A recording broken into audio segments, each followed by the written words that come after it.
Welcome, B.L. Carter, to the Lance Scurv Show. We're going to talk about basically your experiences in the Black church and everything around it.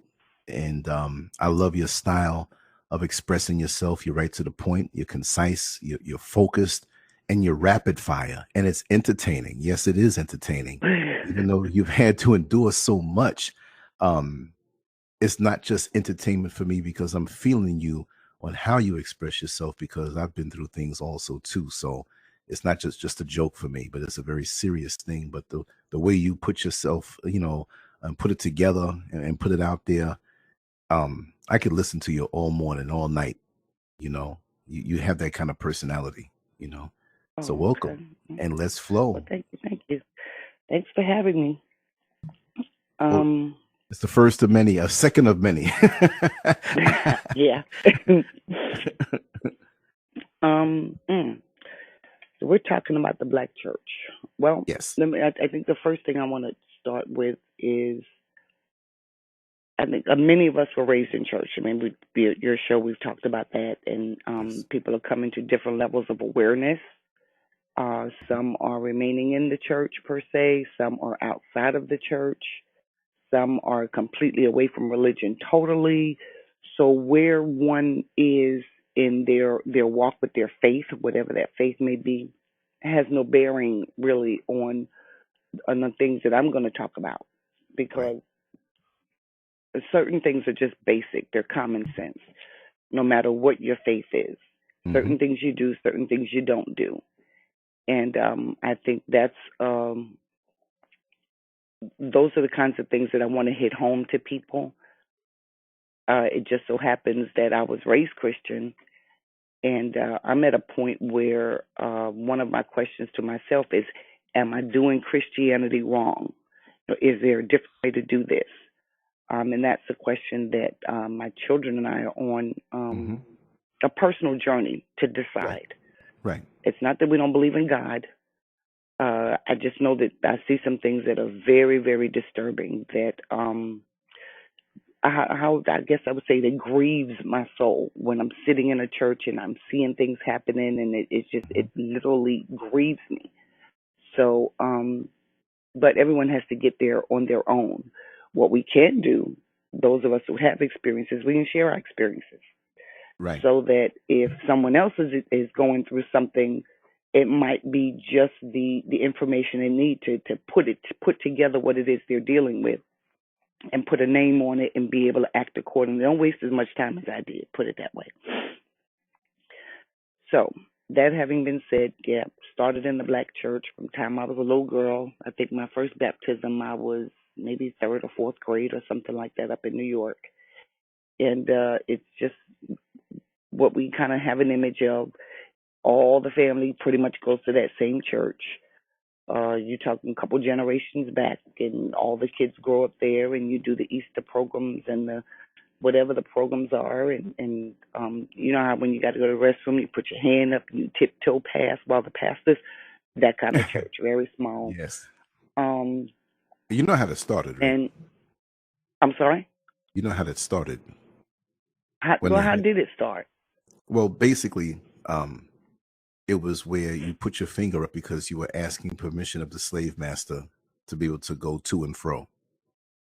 It wasn't about Oh, God. really? It was, yeah, yeah, yeah, Hmm. yeah. Maybe I'm Hmm. not saying it right, but that's basically it. That it was about the slave master who, even during our services, he was there. See, and you had to do that, maybe get a nod of approval from him to move about. If you had to go somewhere to relieve yourself, wherever that may have been at that time, or just to move around. And I'm going to pull up some Hmm. documentation. I heard it times before, and I read it several different places, heard it several different places. So I'm assuming it's correct, but that's what it was. So that shows how the Black church has a direct, especially in America here, has that direct um, connection to that particular time, which in essence really wasn't that long ago. But go ahead. I It just really wanted to was. interject that. Yeah. Well, thank you, because I didn't know that, and of course, now that you said it, it will be on my radar to kind of do the reading and verifying before I pass it on to someone else. Right, Not that exactly. you're not wrong, but that's just I try to No, you do have that and to. make sure You I know have for to. sure. Right, exactly. We move on. When I went to Atlanta, actually, I aligned with the church because that's what you're taught when you go leave one church, you got to go find another church. You must be a member of a church because the word says, "Forsake not the fellowship." So, and I did find a church actually, which was great for me because at that point in my life, I needed that. I'm in Atlanta. I'm by myself. Don't know anybody.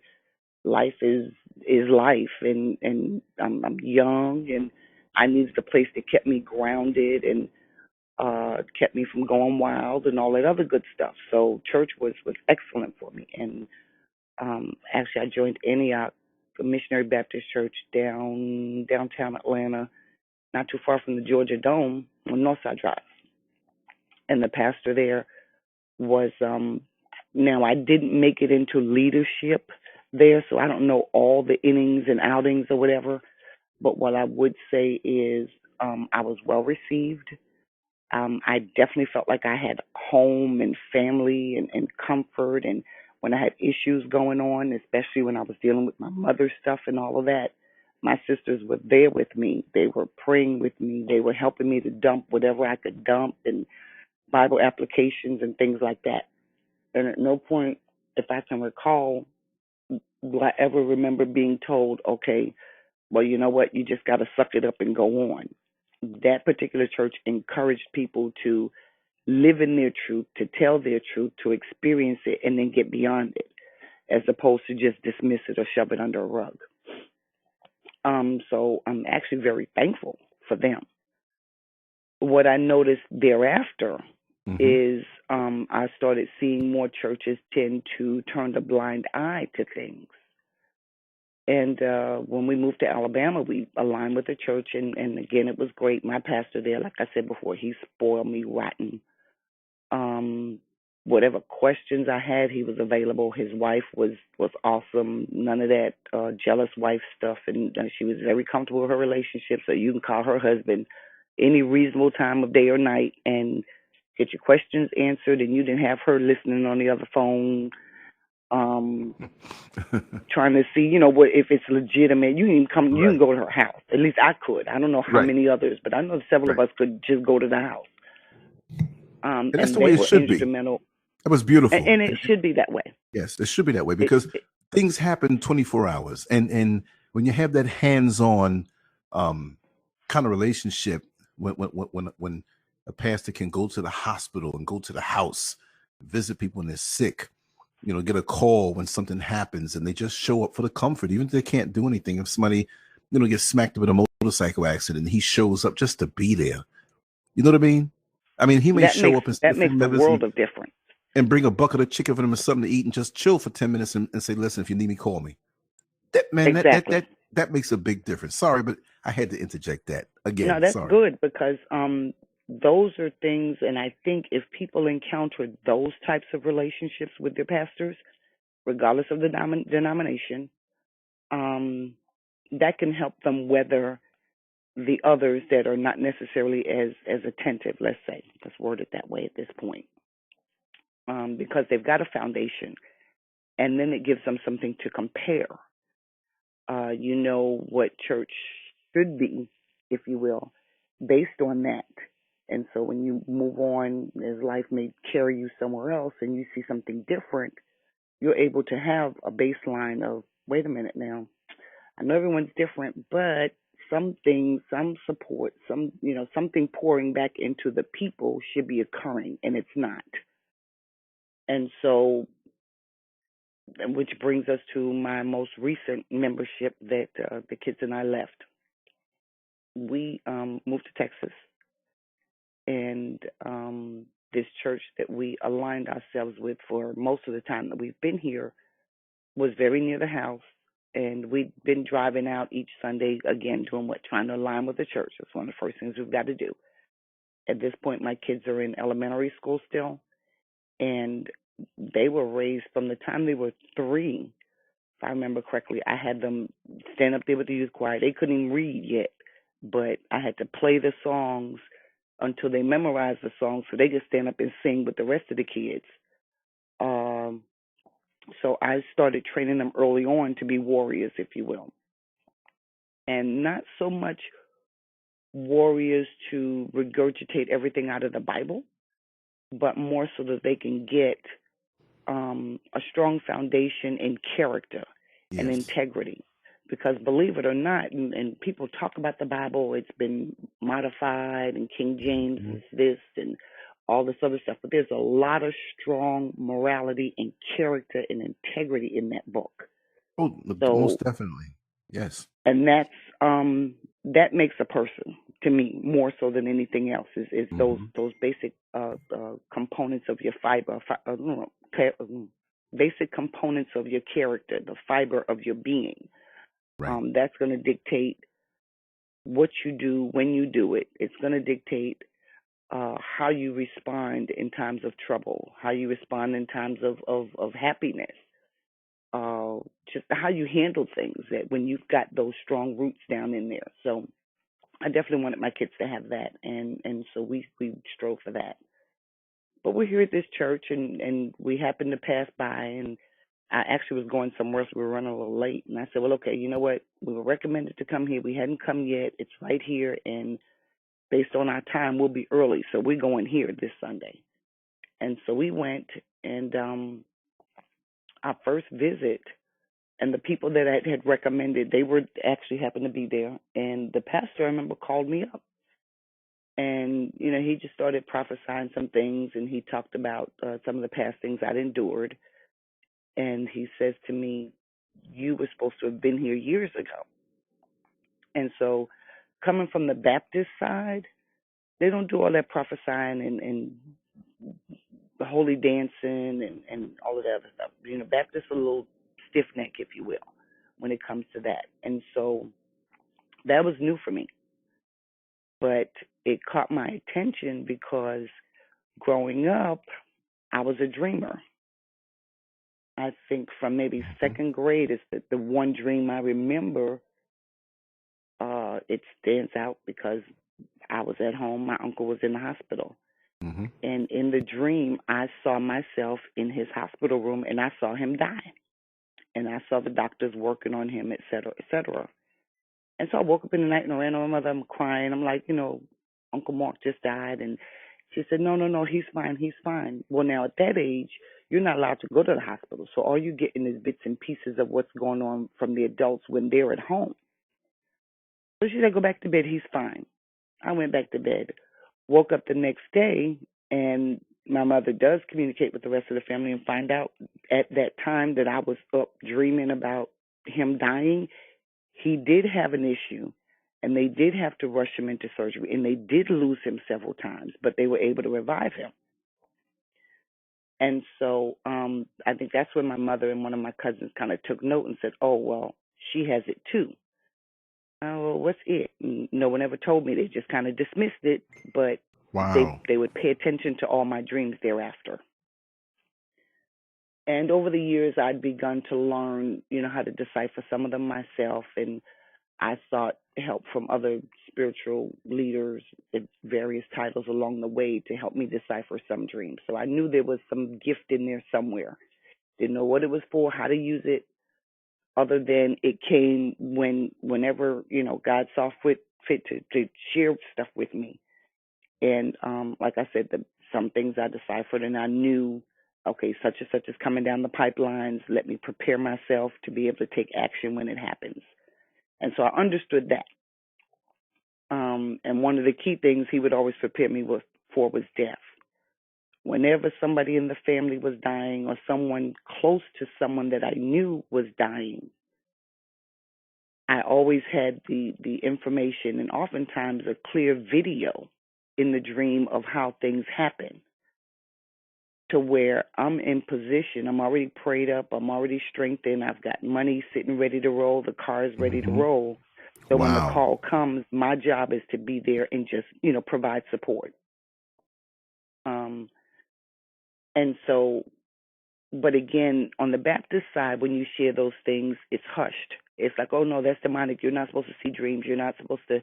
And so I learned to quell it, not to tell anybody. It's just, a select few people. But when I get to this church in Texas, it's like, no, yeah, we see visions here, and it's okay. You can That had to be dream, and it's refreshing. okay. That Yes, had to be yes, very it was great. refreshing That for was you. the biggest thing I remember about that church was, wow, I don't have to hide my dreams. You went from a situation where your shoes were too tight to now your shoes being comfortable and you can spread your toes. Exactly, exactly. So, we stayed there. We visited a couple more churches here and there, but we went back there, and I sat under the leadership, and I'm a like front row, second row person. I don't want to sit all the way in the back and fight everybody's demons trying to get whatever word I need to get. I'm in the front so I can get the word as it comes to me, and I can kind of take what I need from it. And so we just, I won't say I ate it up, but I was just right there getting all of it and learning how to be more open with this ability that I had, and I'm now realizing my kids have as well. And we begin to get involved. The kids are definitely involved in stuff. And as a parent, as an active parent, whatever they're involved in, I'm automatically on the committee as well. So I'm involved in the stuff. And then over time, I think as my health gets better, as I start cleaning up my diet, as I move more to the raw vegan stuff, and I get off Yes. of all those daggone pharmacy full of pills that the doctors were giving me, Hmm. I'm starting to see clearer. Now I still have my visions, and at this point they move from just nighttime to daytime. I'll be driving down the road and I get like a little mini movie across my head, and I'm like, "Whoa, God, I ain't ready for this. Hold up, slow down." That's beautiful. But he'll give me a little mini I love movie. that. I love the thought of that. And my thing is, I feel people. I feel their energy really clear. And it's not me, it's the creator. And 95% of the time it's on the money. And the 5% that it's not, it's because I'm caught up in something more worldly, which blurs that and I can't see it. Mhm. But when I know and I feel it, I know. I wish I had the visuals, but as of lately, I will have warning dreams where I would dream of like maybe a couple months ago. I was in the in my dream I was in the second bathroom, because you had the master bedroom, the bathroom, the second bathroom, and so I opened the door and saw all of these raccoons like just ready to come in, looking so evil with the reflective eyes, and they were all red. When I dream of snakes and alligators, it's always something that I'm to be. It might not be something that's going to happen, but I need to be careful of the people around me, and then I will tend Right. to isolate myself. I don't mean to take over your flow. I just want to say this No, also. no, you do. Go ahead, go. Just like when you have soul ties with people, past and present, soul ties is not just about a sexual thing. This is what I've Right. learned. Soul ties can also be your engagement with a person. And what I've learned on Exactly. social media, that especially myself, that I have a lot of stuff out there. I tell a lot about myself. People have grown with me over the years. I've been out here since 2002. They can have dormant or feelings, hidden feelings that you don't even have to know these people. But that headache or that not depression, but feeling down, you don't realize how Mhm. many people are plugged into you, Mhm. siphoning from you by the energy that you put out there on a video, on an article, and I get a lot of feedback. So there are a lot of people, and I know this through things that have transpired directly online.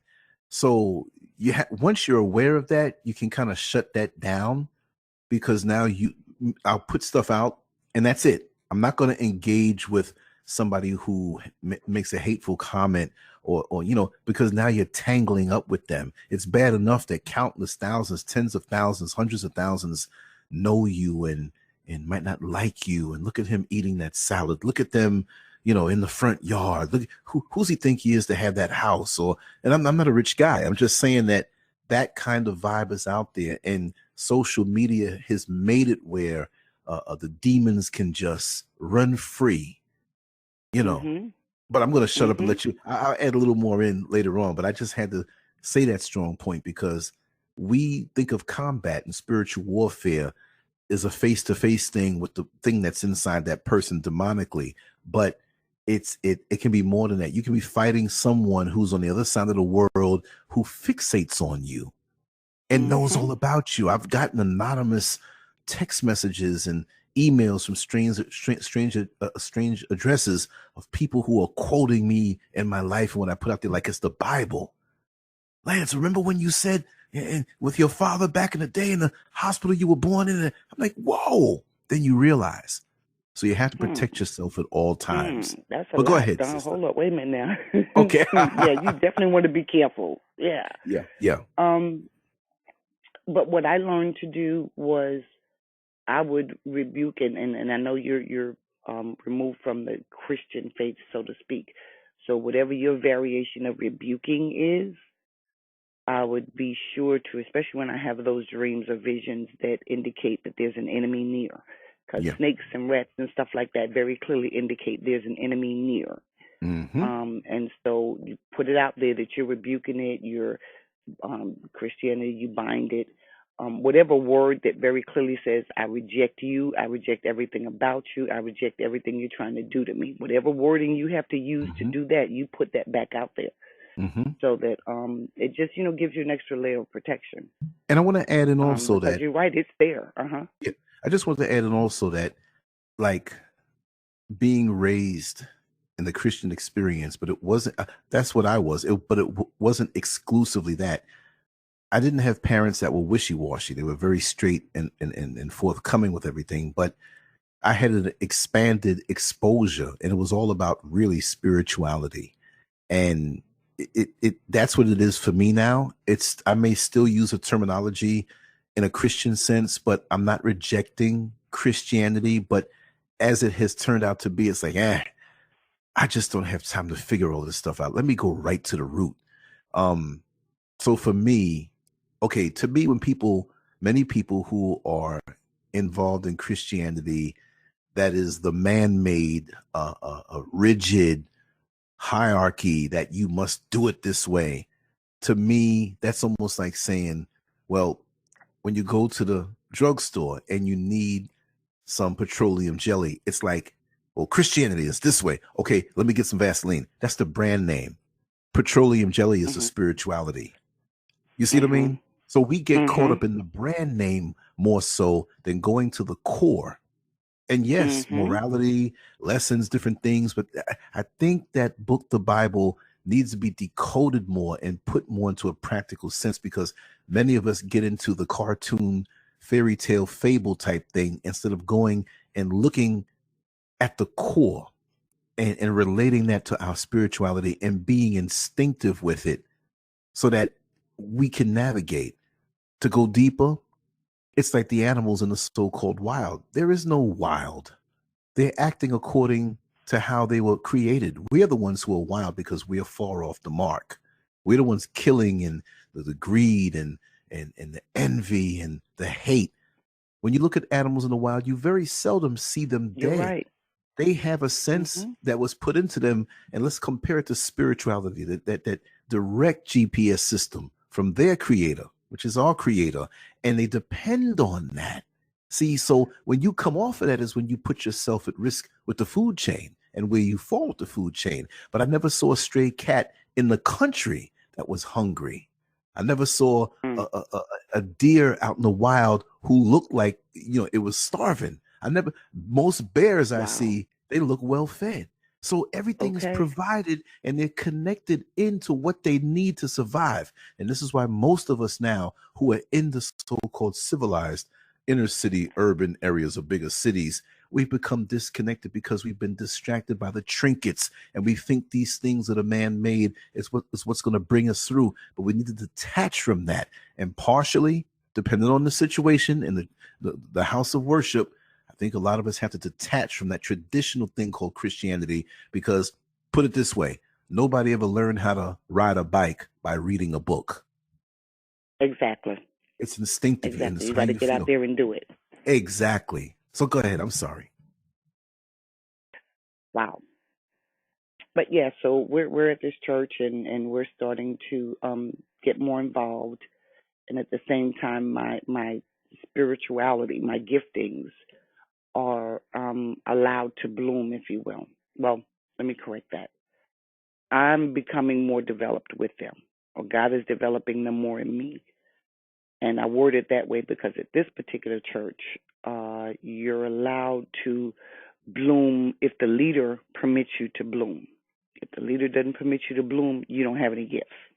You're just a layman, and you just listen to what you're told, and you do.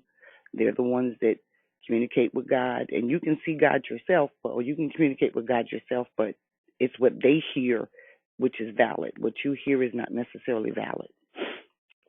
And those are the things initially I didn't catch, but Mm-hmm. the more involved I got, the more I'm interacting with people, and the more I'm growing in myself. I'm paying attention to those little fine details of things that are said and done.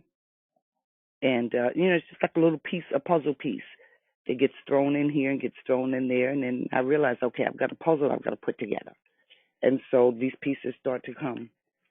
But just to kind of, I guess, give an idea of some of the things we I lived. I tell the lived experience at that particular church. I remember early on going to them about just seeing a lot of manipulation, a lot of backbiting, people lying on each other, and pretty much worshiping the pastor instead of worshiping God. You would have folk who really were vying for positions, and I witnessed one leader lie on another leader to get that leader knocked down a peg in the pastor's eyes so that the first leader could be elevated to their position. That kind of foolishness. Yes, and And that's what it is. it just really it just grieved me. I'm just kind of like, wow, wait a minute, is this what, am I really seeing this? And we're supposed to be in church. We're supposed to all be working toward all of us getting better and growing, and we should be beyond that, especially if we call ourselves leaders. All of that should have been taken care of, years before we got to whatever positions we're in. Exactly. But that wasn't the case. Um, the One of the things that really got me was the worshiping the pastor as if he was God himself. Mm-hmm. And I'm kind of fast forwarding, but I'm gonna kind of circle back around to it, I guess. Things like when your pastor enters the room, it's one thing to elevate the speaker, which is what we learn. If you've done any kind of multi-level marketing, any kind of sales meeting, the person who's introducing the speaker of the hour, you are to hype them up as if they are bigger than God. That's what you do, because you get the crowd hyped up, you get them hyped up, and everyone is tagging in that emotion so that everyone is open, ready, and waiting to just suck up whatever they have to say. Yes. Um, and Understood. so I'm seeing that, and I'm like, well, wait a minute now. Are we at a concert or are we in church? I mean, literally, Yeah. literally, the announcer would be that kind of, and they would bring down some of the accolades for the last week or two, and the man of this said house, and my dad and your dad, and all of this kind of. Mm-hmm. I'm just Mm-hmm. like, wait a minute now. This. So again, another puzzle piece. I would watch people follow him blindly without question. Mm. Some stuff he would say to do. Now, and this wasn't, again, I don't know if it was happening all along. I don't believe it was happening. I think Mm-hmm. somewhere along the way this process was going on. And as I became more in tune, if you will, I start to see it more. And then I think because I noticed it, it just really, then I saw it in everything. But just following him blindly, if he says to do something and it's wrong, it Right. might not necessarily be illegal per law, but it's wrong morally, ethically, biblically probably. But you do it anyway because he said do it. And I was kind of raised with that. When your pastor asks, unless there's something wrong, your response is yes, sir, and you do. But at what point do you have your own personal relationship strong enough to where you should be able to correct the pastor? Pastors, I mean, they're excellent, but they're human. And there are times when they've got life going on to where they can't hear clearly, That's or right. life going on to where they're, misquoting or misstating, or just, innocently making mistakes, not even realizing what they're doing. And so if we continue to just follow whatever they say do without correcting them, or and not necessarily in public, you pull them to the side. Hey, did you tell me to do X, Y? Are you sure that's what you want me to do? Kind of give them an opportunity to realize, hey, wait a minute, I gave you the wrong instruction, or I said something out of line or inappropriate. Let me revisit my thoughts on that. Mm-mm. When you got a pastor who's not even open to that kind of thing, and the members are just kind of like little drones, kind of, oh, wait a Mm-hmm. minute, now we got a red flag here. So Exactly. another puzzle piece. Um, like I said, lying for positions. I've witnessed a battle between two different people for a period of time, and it just got to so disgusting to me. It was very, very stressful. And at that point, I was working in production, and I could see someone from the praise team and someone from the production department, and the two of these were at each other. And production wanted to maintain their control. Praise team wanted to control the praise team and production. And it was literally like every day it was one thing after another, to where I didn't want to come to work in here because I'm just tired of y'all's foolishness. I came to work. I didn't come to be caught Right. up in y'all's mess. Exactly. So, and the leader is okay with it. He doesn't, when this stuff is brought to his attention, he just dismisses it. Oh, okay, and keep going. Wow. And it's like, okay, wait a minute. Do you really want these people to get better in Mm-hmm. wherever they are as people? Because if you do, then that's something that would, to me, would be addressed. I observed people get titles, and we all get stuck on, not we all. Now I'll just say we, just to include myself, so it's not like I'm talking about or down to other people. But yeah, we get stuck in titles. You're an elder, you're a pastor, you're a deacon, deaconess, whatever the titles are along the way. And that's in the church, but that's even outside the church. You're a technician versus an engineer. You're wherever you are in the hierarchy. People get stuck on titles, and that was one thing I noticed big time there. But what caught my attention wasn't so much the titles; it was Mm-hmm. the people who were holding these titles, Mm-hmm. seeing that, and here's biblical, seeing that the fruit wasn't matching the titles they were holding. And that's the fruit in their behavior, in their mannerisms, in the things they said and did, wasn't matching these titles. Now, how do you have someone who is a prophet, a prophetess, an elder, or whatever they're, a pastor, and they still cheating? Or they go into the store trying to figure out how they can manipulate this man out of $10 worth of his goods because they want to get a discount. Stuff like that. Oh my You're God. laughing. I'm serious. The Yeah, and manipulation was I so know. strong. Wow. And so, and over time, I paid attention to that, and I came to the realization that, and this is just by watching things over, because each year there's the annual convention, and watching. You pay some money, you fill out a form, and if the leader says yes, you get a title. If the leader says no, you're not ready, then you remain where you are, and you don't get your title. And then the next year you can get elevated if you pay the next amount of money. You fill out that form, and the leader says yes. Um, I noticed people came into the church with titles. Now, so you're a new member and you walk in here and you've got a title. Mm-hmm. And I kind of wonder, okay, how are these people walking in here? And it takes a year and a half to do their Bible college to be trained their way. And these people walking in with titles and they ain't been here but 2-3 months. Mm. So, and I remember my husband said to me when we were talking about it, he says, well, who knows why that man does what he does. Now, my husband works in the office, Mm-hmm. so he's right smack in the trenches. And he's not going to, he would tell me some things, but, he wouldn't go into detail. And some things it's better I don't know all the details. Right. Right. But we did come to the conclusion, bottom line, those people were buying those titles or they were getting the titles oftentimes because of something that they did which benefited the church or, the leadership and that sort of thing, as opposed to where they really were Hmm. spiritually.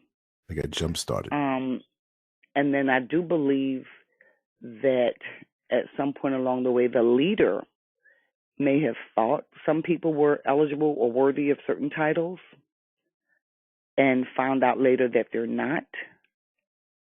And so what that says to me is his level of discernment, his level of being tuned in, if you will, had to have been obscured for him to allow so many people who clearly weren't ready for those titles to hold these titles. Something was blocking him from doing it, in a more appropriate way. And it could have been that he was dealing with stuff, or it just could have been how much money was being taken in at the time those forms are filled out. I don't know, but it did bother me.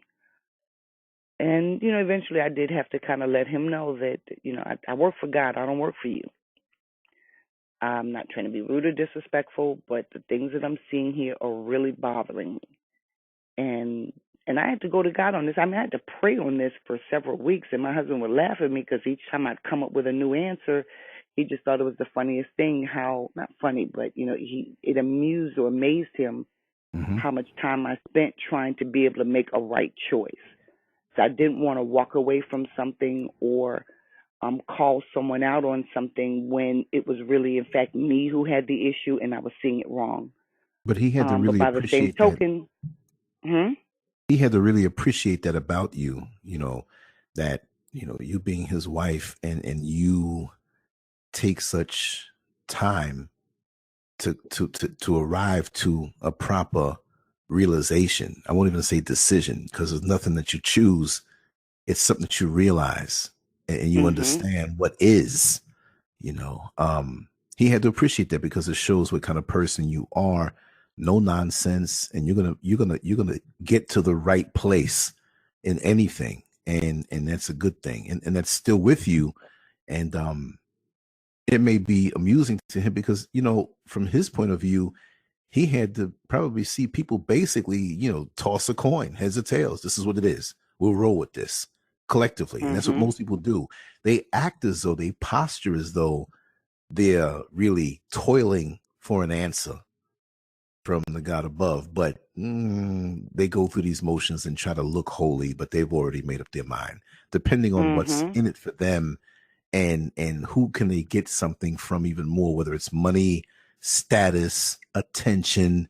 These are things in the black church that are just, it's just so seductive, and many fall for that.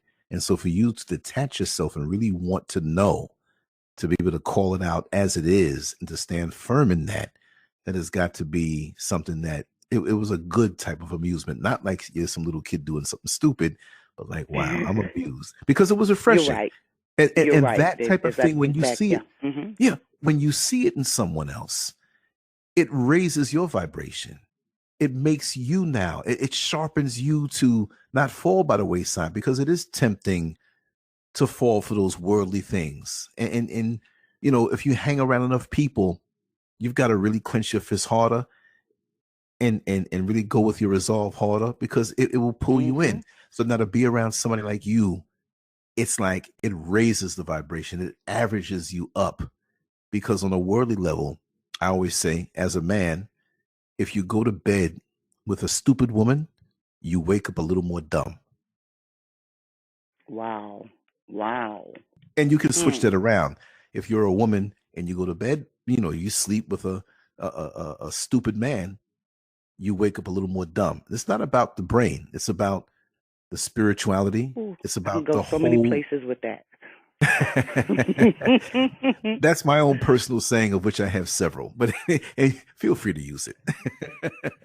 But go mm. ahead. Sorry to interrupt you. Wow. I'm writing that down. With a stupid woman, wake up dumber. Yeah. If you go to bed, you as a woman, you go to bed with a stupid man, you'll wake up a little more dumb or dumber, whatever you want to say it. You know. Mm. Yeah, And that's my little shorthand way of oh, okay, okay. kind of jotting that down real quick. I'll transfer it over later. Wow. Mm. But yeah, so we're at the church, and at one point I shared with him some early on things, and he wasn't very receptive to it. But what I now realize is what that does is that lets him know that I'm a thinker for myself. I'm not one of those who can be swayed by the music and the hype and all of that, and I just suck in everything you're giving to me, and I'm gonna be a little drone, and I'm just gonna go do. And again, I raise my kids the same way, to think. And it wasn't about Christianity then; it was more so about what's going on in the world and government and depopulation, all those other things. So they were taught early on to think for yourself, no matter what it is you're doing. But I noticed after I started sharing with the pastor, some of the things that were going on, especially when it came to the youth. I know the youth leaders started acting kind of funny with me. So now, if I went to the pastor about some issues that are going on in the youth department, and now the youth leader is acting funny, so that means the pastor and she must have communicated at some point. And she did eventually leave, and we didn't totally stop talking or anything. We started out close, and I just started seeing just the way in which the kids were handled. At times, it was more a matter of they were being dictated to or told to do, and I raised mine a little different. I give my children a voice. I came up in a world where I didn't have a voice. It was still the you do as I say do, you shut up, I don't want to hear it, go in the room, suck it up, whatever it is. And I chose to give my children a voice because it is their life. And in a few years, they were going to have to take total control over it. So I needed to start guiding them in how to decipher through stuff so that they can make better choices when they got on their own instead of just doing everything I say do. And then when they get to a point they have to make decisions, they have no decision making skills because they've not been allowed to toy with all their options and stuff. So I believe in giving children a voice to some degree, obviously. Now, you don't get to walk in and tell me what you're going to do in my house, but you do have, if you present it the right way, you've got some input. And so I noticed the kids there they weren't getting that. They were being told, this is what you do, shut up, that's it, we don't want to hear it. And that kind of bothered me because, again, at that age, when you've got youth who are learning, they're growing, they're going to have a million questions. They're going to have all kinds of wrong applications. And it's up to us, I believe, to give them the right applications for the stuff that they're thinking about, to prepare them for all the demons they're going to see when they walk outside those doors. Because everyone else is not raising their kids the same way you're raising yours. So you may teach That's yours right. to respect the elderly and, Mm-hmm. do your homework and don't do drugs and cross at the green, not in between, all that kind of stuff. And everybody else will tell their kids do what you want to do. So if we don't engage them and let them talk, hear them, and then guide them in how to handle whatever it is they're talking about, when they get out there with those other little demons, they don't know what to do. And they're going to get eaten up. And so it's really more a matter of preparing them. That's right. And long story short, she did eventually leave. Uh, and she never detailed to me exactly what was the final thing, but we kept in touch. Actually, we did a lot of like contract work together outside of the church, but we didn't talk about the church at all. And when we did start talking about the church, she finally admitted the unhealthy level of control that pastor felt, had to have over everyone and everything. And in her words, it's a little cultic, were her words to me. And I said, wow, you're the first person who's actually verbalized that. Some others have, kind of toyed with it, but they haven't actually used the word, but she did. And she actually has had a set of twins. She just passed away, and her funeral was about a month ago. Um, and her kids actually were born, I think, the same day as mine. No, Really? exactly 30 days away from mine. And so that was one of the earlier bonds with her, was that we were both single parents of twins.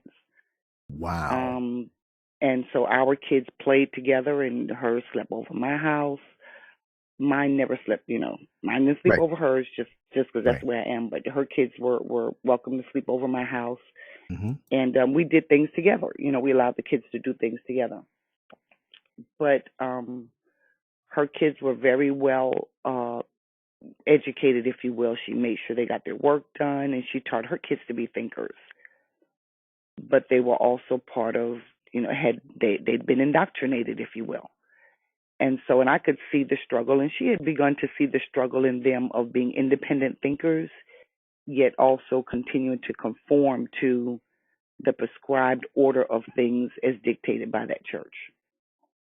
And eventually they wind up kind of going a little astray, Mm-hmm. well, a lot astray, bottom line. Mm-hmm. And it wound up costing them some headaches. Yes. And she passed Understood. away. Actually, we got a call where she was home, and she passed. Bottom line, I don't want to go into a whole lot of detail because Right. that's those kids' Understood. private, Yes. when they Yes. want to share it. But Right. and she was a leader, and she was one of the pastors there. Mm-hmm. And I think she was a youth pastor. And then the other thing I'm starting to realize with this church is that most of the members are poor or struggling women with their kids, Mm-hmm. or they might be it seems like half the world is on Social Security getting a crazy check, so to speak. Mm-hmm. Uh, and I shouldn't term it that way, but that's what they Well, call it out in the street. So that's right. what it is. It's legitimate. You're reporting something right now. We know what it is, but when in Rome, we do what the Romans do. We're not changing our moral, how could I put it, gauge, but in reporting it, you have to use the lingo, and we well know that. Mm, The crazy chick syndrome. And I'll say it. I mean, some people get it, some people fake it to get it, and there are some mothers, and I'm not saying any in this case in this particular church, but there are some mothers who turn their mm. view the other way and allow that child to get diagnosed so they can get money. So that's a whole separate other issue and show. You see, yeah, oh, no, most definitely. So no, we're touching on things that so you're stuck with me. And as much as you're willing to talk, we're gonna just get down and do it because people need to hear it. And another thing is that you may say it that way, and someone else may hear that terminology, and then one day say we do a show on that and break it down.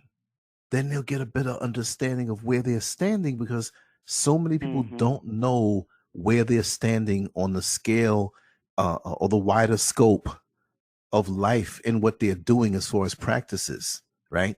Oh God, stuff has hit me. I love talking to you because you're rapid fire, you're stimulating, and it's just point and click. But I have to say something about this also. And it's kind of off topic, but it's on topic. I was on a bus today, driving, of course, and I was explaining to these two young men.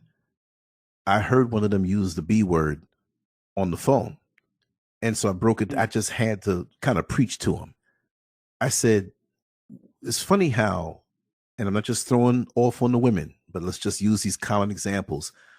That stereotypical woman who will, in her need to go to the club that night, will spend lots of money on her hair, the nails, the dress, everything, the makeup, the shoes, and leave her kids home basically hungry. But if you Mhm. call her the B word, she'll get very upset. Want to nut up. Mhm. And exactly. And my perspective that kind of shocked these guys is that they ought to be glad that they are called the B word. And I said, what are you talking about, man? I said, because that's a standard to which they who carry on that way could never live up to. Now, what do I mean by that? When you see the B word in progress, a female dog Mhm. who has little pups, and the pups are suckling on her breast, and she's feeding them. And Mm. any species of animals, but we're talking about the B word. Any Wow. danger comes Wow. near, she protects them. She makes sure that And they're this one is fed. not even doing that. Wow. That's what I'm trying to say. So now the human, and I'm going to say the word, the human bitch gets mad at being called a bitch, but she can't live up to the standard of a real bitch, and she's below a bitch, and she doesn't even deserve to be called a bitch because she's truly not acting and carrying out bitch duties. You see what I mean? It's a different way of Wow. thinking, but I just want to throw that in there. Oh, Words and that's how good. we I'm gonna have to have that discussion with my girls.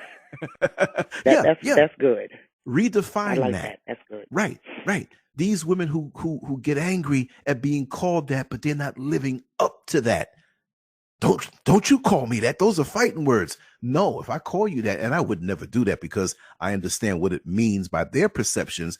But if I call you that, that's a compliment because that little dog who has the pups would never abandon their pups, That's right. never bring them harm, never leave them in harm's way.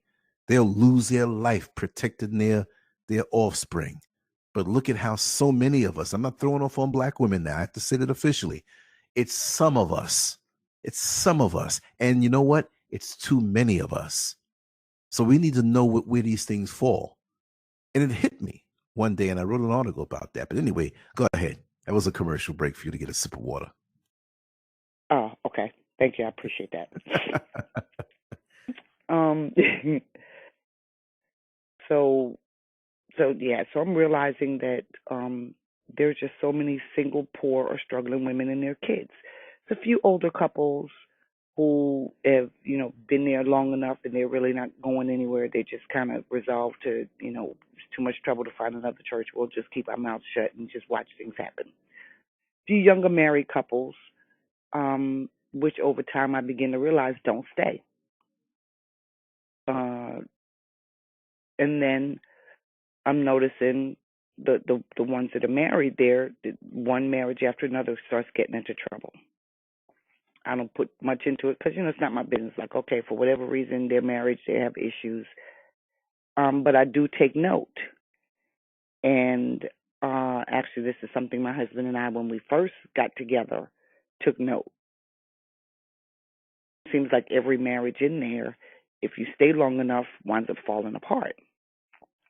And to use his words, every marriage that man has his hands in falls apart. And so, with this is something we're trying to be mindful of. And actually, the church didn't know we were married. They just saw us together, and we kind of maintained our privacy as to our relationship. They didn't know the specifics. They knew we were together. They knew we were in the same household, etc. But as far as any details, we didn't give them a lot. Only select people because it seems like there was an intent to Mm-hmm. to not have married people. Wow. Um, and over the long haul, and I guess we'll get to that kind of toward the latter part. But yeah, that it seemed like there was an intent to that. Um, as I think back, I remember seeing the first married couple that I personally witnessed struggle in that church. I'm actually very close to the two, the husband and the wife. Um, and I remember, there were some issues. I could see some strain, and finally, she reached out to me. And of course, I'm like, oh, I don't know if I want to be in y'all's marriage like that. But she felt comfortable to talk, and so, I made Right. myself available. Mm-hmm. And then she gave me permission to talk to her husband. Mm-hmm. And so I came at him from a sister standpoint and kind of Right. reminded him of some things that, hey, this is what your wife is saying. And what I do remember from that was neglect, abuse, and doing God's work at that church. Those were the three take homes out of that marriage. Mm. And it wound up putting a strain because he was, taxed a lot to do the ministry that God had for him at that church. And that pulled him away from home a lot. That pulled a lot of the resources out of the home. She's doing it by herself. She's trying to jockey the kids and all the kids' stuff by herself and work and, keep the bills done, the laundry done, all of that stuff. And he does his little work and he runs to the church and he's doing everything else at the church. And he's pouring into the church his time, his talents, his treasure, his all of that. And so, and I will say to this day, they are still trying to find their way back to each other. But it's been a struggle, and that's been several years. But before they left that church, I observed the pastor when things started coming to a head. And I have to say I have a role in that because I bottom line just told her, you're about to explode with this stuff. So Mm-hmm. I'll be the mediator if we need to. We can use my house, your house, McDonald's, doesn't care where we do it, go to a park. But you need to start saying some of this stuff because you're about That's to right. explode. And so she found her voice and she was able to start putting her feelings out there more adamantly, more concisely, and with a level of urgency that, hey, he needed to start taking note that, yo, bro, look, I'm going to be with Sister Girl here in a minute if you don't straighten up, and I'm going to help her whoop you, kind of thing. So he started getting it, but I can say that he wasn't getting the support in the church to strengthen his marriage. Actually, the wife was labeled mental. Wow. I observed the pastor discuss her alleged mental state from the pulpit. And they knew And because, specifically that they were speaking about her? yeah, Oh, that's wrong. That's way out of order. because I'm indirectly with them, people knew that. And so, you had the people trying to befriend me to kind of fish and see what was going on. And my philosophy is always, if you confide in me something, unless you give me the okay to tell it, I'm not telling your business. I might use your situation as an example in something or whatever, but I'm not going to link it to Right. you. I'm not going That's to right. tell your business. No one can come to me and get your information because that's just inappropriate. And but I observed that, and I remember it in here. So another puzzle piece, like, Mm-hmm. why would you? And she did have to seek counseling, psychiatric care, and part of it was one of my recommendations as well because it had gotten to her. And I, kind of guided her in what I thought would be a way that she could do it and maintain her privacy, but be with someone who could help her unpack all that stuff. So it's no longer becoming a health threat to her. She still had children to raise, so we needed her to be on point and get her game right because her boys are smart, and we need them to grow up and be great men. So, but somehow I think I know what it was, and I know somehow nothing. At this point, you still think that your church family is on your side. So when you have an issue, you confide in them, or you confide in the church leadership for guidance and how to handle what you're dealing with. And instead of them really being on your side and trying to encourage you, they wind up, in essence, kind of throwing you out there, Mm-hmm. And so, long story short, they wind up going through financial devastation. And to this day, they're trying to find their way back. But, they're no longer homeowners. They had to endure the backlash of the credit stuff. Got it. I didn't see the church offering any money to find her and them children a place to stay. Mm-hmm. And I do know that he continued to support. He continued to support in there because it was the prophet has heard from God, and your mission in this church is this. This is your godly mission, is to be in this church and do this thing. And whatever it takes to get it done is what we got to do. And so, he was following that because, again, he wants to be right with God. Problem is, you've been indoctrinated. You've spent the last year and a half every Saturday at Bible college.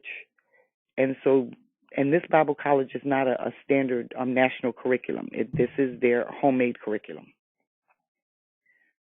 And that education that you get is only valid as long as you're there, because as soon as you leave there, that training, any certifications, all of that is stripped away from you. Yes. And it means nothing New anywhere churches else. don't necessarily accept, and B, that church, I've seen them very clearly when people have left, have said, well, I'm taking back your ordination. I'm taking back your ministerial license. No, you can't get your transcripts from college to transfer elsewhere, all of that. Are you serious? That's terrible. Yes. Another Conditional married couple. love. Exactly. Another married couple, they were married when I first went there. They were married. I met them there, and they have a total of 3 children. And the youngest one's a newborn baby. And again, one of the one's in leadership, and the other one is supporting, but she's being the mom. She's kind of taking care of the home front and then supporting the husband. And when it's all said and done, she and her kids are on the street. And the husband has poured everything into there, his time, his talents, his treasure. And when he's there giving his time, he's also being positioned to give his time to another married woman in the church. Oh, no. And it's swept under the rug. Oh, no. Wow. And so it's like, wait a minute now, hold up. And I don't see a strong enough effort on behalf of the leaders to say, hey, wait a minute. We're doing something wrong here. Whatever it is we're doing, our marriages are falling apart. I don't see the leaders saying, husbands, okay, you know what? Take your behind home and cater to your spouse. Now, Lance, each time we've communicated, what did I say to you tonight? When you come in here, yes, get your drink, go acknowledge your wife. Put your time in there, make sure she's clear before you go back to work. Right. I didn't see that there. And I have to interject also too that you already know that that's the kind of relationship that we have, and you still, yeah, it doesn't matter. You still, because she has a right to change her mind. right. And I need you to stay married. Exactly.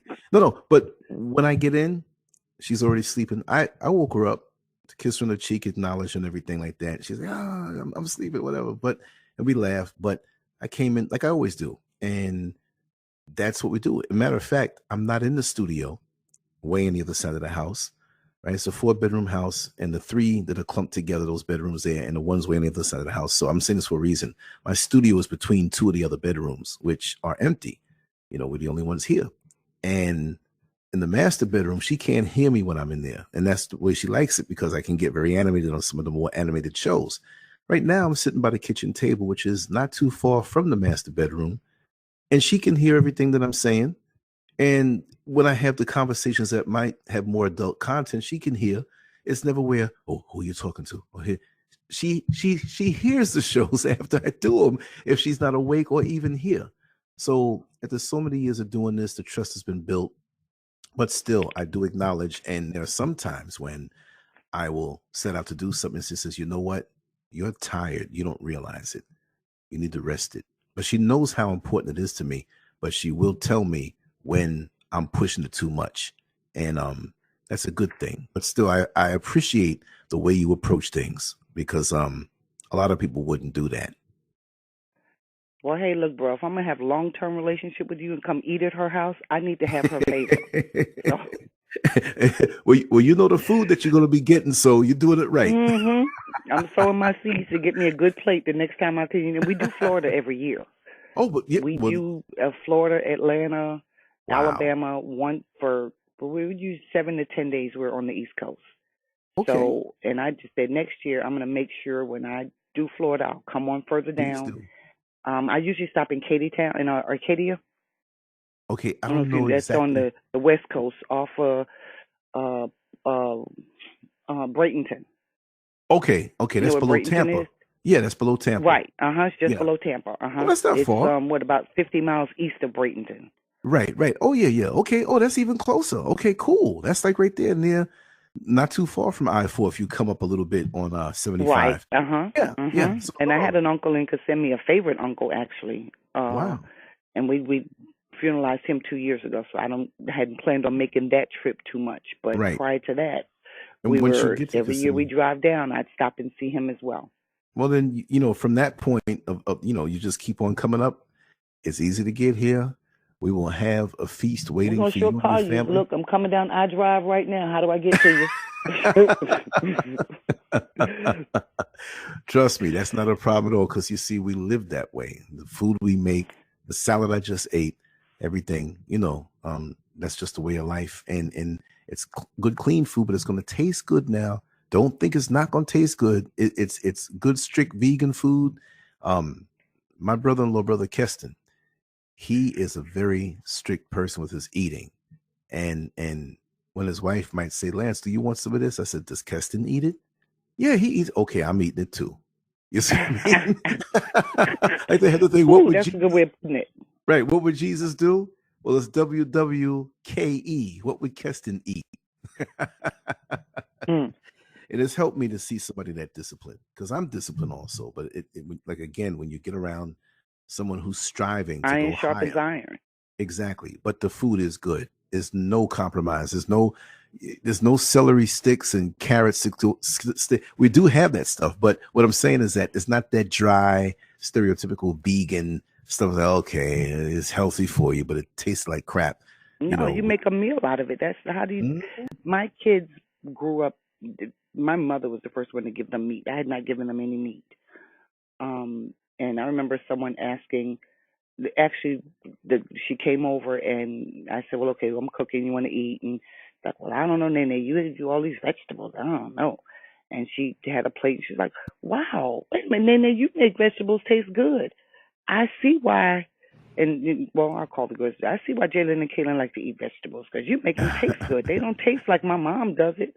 Well, yeah. I Right. mean, if that's what you eat, then you season it up and you Make the have best. your food. You don't have to just be all raw and bland just because it's not meat. So, and I believe I'm looking at some of these pots and just the type of pot she have says she can cook because you got some people. Yeah, I'm serious. you're right though. Some Come to pots think of it. you look at it and it's like no, that's probably something out of a box somewhere. And then some Right. pots you look at and it's like no, this they done did this. They put the pieces in and they seasoned it well and you can look and you can just know it's gonna taste good. So yeah. You're right. But let's see what else. More married couples, just one after another. Mhm. It's a lot of infidelity. It's a lot of oftentimes the time is pulled away to keep the two pulled apart. They eventually start getting pitted against each other. During this time, the resources are drained, um, and oftentimes the wife is the one who starts complaining. Honey, you're not spending enough time. Too much money is going there. I'm overwhelmed. I'm doing everything at home, and you're over there with you're not at work, et cetera, et cetera. And leadership knows this. And leadership does not, like I said, encourage, okay, let's regroup and maybe downplay some of your activities or uh, sit you down for a while so that you can focus and strengthen home and kind of get, no, they just continue to suck it in. And if the wife does complain, then she's the one with the problem. She's the one that doesn't know how to be a proper wife. She's the one that doesn't see the godly mission or, something along those lines. And I've seen a few be labeled, I mean, from the pulpit. If they're not mental, Mhm. they're bitter, they're non submissive, they need to learn how to be submissive to their husbands and what their husbands decide to do. And the husbands are not thinking for themselves, the husbands are being influenced as to what to do.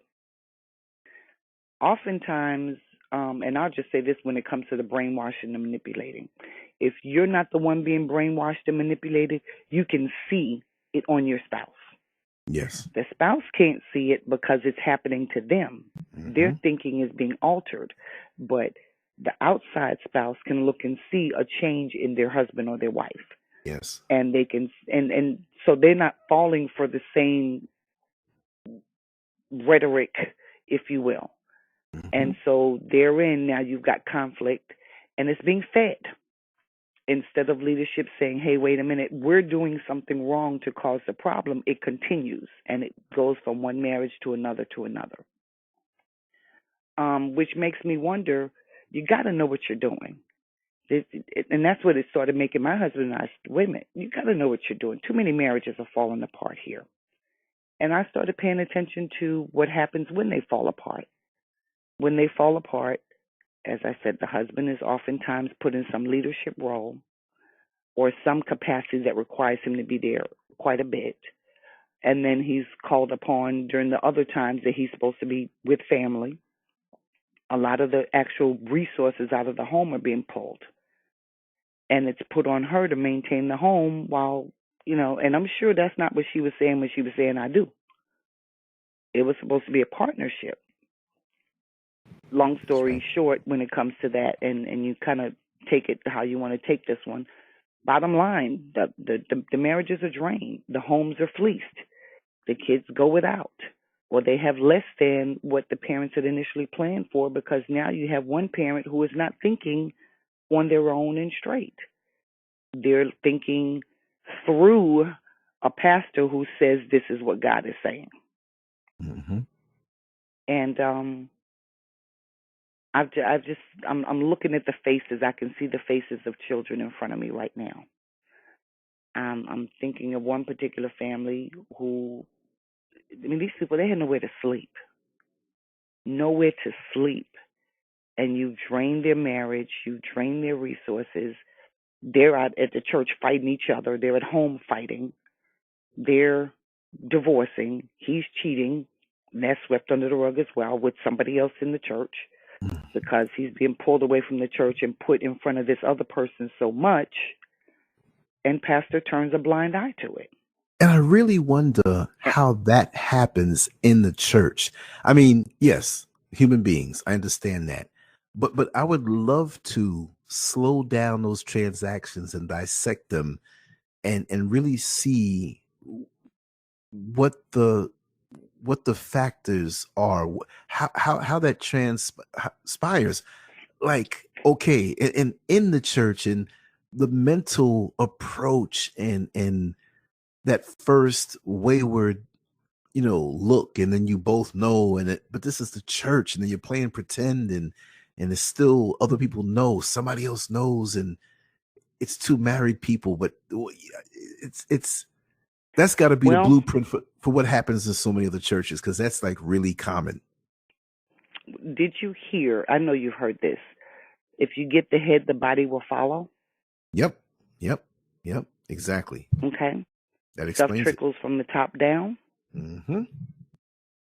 And then when there is no discipline, there is no correction, there is no incentive to do better or to do different from the head because they slip it under the rug or they helped you clean it up or they helped you throw off the blame on the spouse, the one who's at home complaining. Um, well, when I came to the realization that marriage is not honored, period. There is very little respect for marriage. There is respect for those who follow diligently the words that are given to them by the leader of that said house. And how does he put it? When you come in there, you submit unto him and follow his instruction and bring your tithes and offerings as he's so led by God. And we can do a whole show on that alone because I've kind of Hmm. toyed with that and broken that apart here, just myself. But Yes. that in itself says a whole lot. Um, but again, when you get the head, the body will follow. Hmm. And if there is no discipline, there is no correction, there's no incentive to do different. You continue to maintain whatever leadership positions you're in, And instead of you being told, hey, you're doing some stuff wrong, we got to regroup and get you back so you can strengthen your marriage, you're told something's wrong with your wife. You're told your wife is not a good wife. You're told what you're doing is fine. She just needs to, we need to pray over her. She's got some demons on her. We need to get out of her. And it's sad. That was a shocker for me when I kind of came to that realization. It's sad because we are here actually tearing apart families. And we're doing it so that the resources out of the home can come to the church, so that we have more people cloned to be like us, and we have more people to worship us. And I say us, but I'm thinking really more so the top level leadership. No, I understand. And it's just a sad place to be when they know what they're doing. It's not that they're mistaken or misguided or whatever. They know what they're doing. This has happened to too many families. I'm looking, as a matter of fact, and I made a little note. I'm looking at 1, 2, 3, 4, 5, 6, 7, 8, 9, 10 families, 10 marriages. I made myself a little note so I didn't lose my mind or, forget which marriages, when we came to discuss it more specifically. But we're talking people who've been married. One couple had been married, I guess, 10, 15 years before they came to that church. And when they left that church, they were broken up. Mm-hmm. And she was labeled unsubmissive and talked too much, need to close her mouth. But now she was a spitfire. She was a spitfire. What she was given from the pulpit directly, named and said about her, she'd stand right up in the middle of service and give it right back.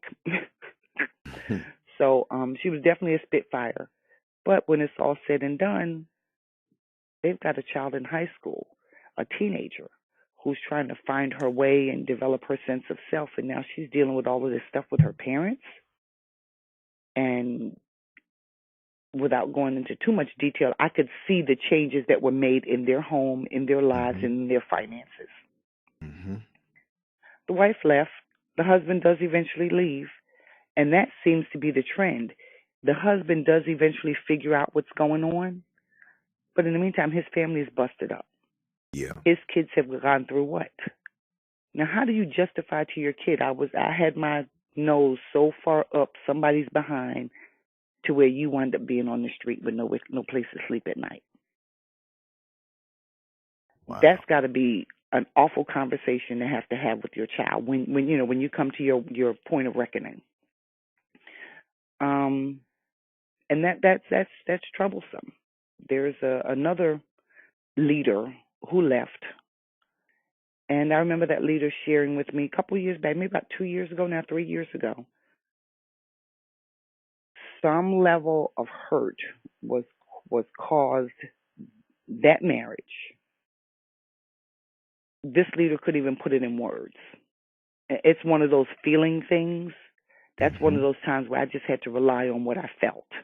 And I could just feel, I could see it in his eyes, the level of hurt that came from the church leadership when it came to him and his marriage. And I think that was kind of like a final straw for me when it came to that church and marriages. I said, look, I don't have any more ways to try to justify or excuse or think that you're, don't know what you're doing. They know very clearly what they're doing. And then I was later told, and I don't know how true this is, but I was told there's a very clear strategic plan of how to bust up the marriages they don't want to survive. And I was floored when someone shared that with me. Mm-hmm. Kind of like, wait a minute now. You have a plan if you don't like the couple that you're going to break up the marriage? Or after you fleeced the couple and got them mad at each other, it makes sense, break them up. Because if they ever get together and start being on the same accord, comparing notes, getting his head back clear from all the stuff that you put in, they might band together and fight you. So divide and conquer that was used back during colonialism and slavery and all the other time periods, are alive and well right here in the church, and we're doing it to ourselves now. They taught us to do it to ourselves. Mm-hmm. Um, the cheating and the adultery, that's heavy in there, and it's swept under the rug. And again, you get the head, the body will follow. Mm-hmm. So you've got married people that if they want to lay around with somebody else up in there, ain't nobody gonna say anything. Wow. And the wife don't dare come to the leadership complaining about it because that's a notch against her. If she doesn't accept it with a smile, she's pretty much going to be targeted as the bad spouse. And she can expect them to talk against the marriage in his ear. It's insane. I've never experienced this in church in all my life. Um, when you have, oh yeah, so we're going to have a separate show on the whole cheating thing, the details of it. How does it happen? How does it continue? How is it? How do you Yes. call yourself Christian? How do you call yourself committed Yes. and in covenant and be okay with having an adulterous affair with someone who's supposedly Christian as well?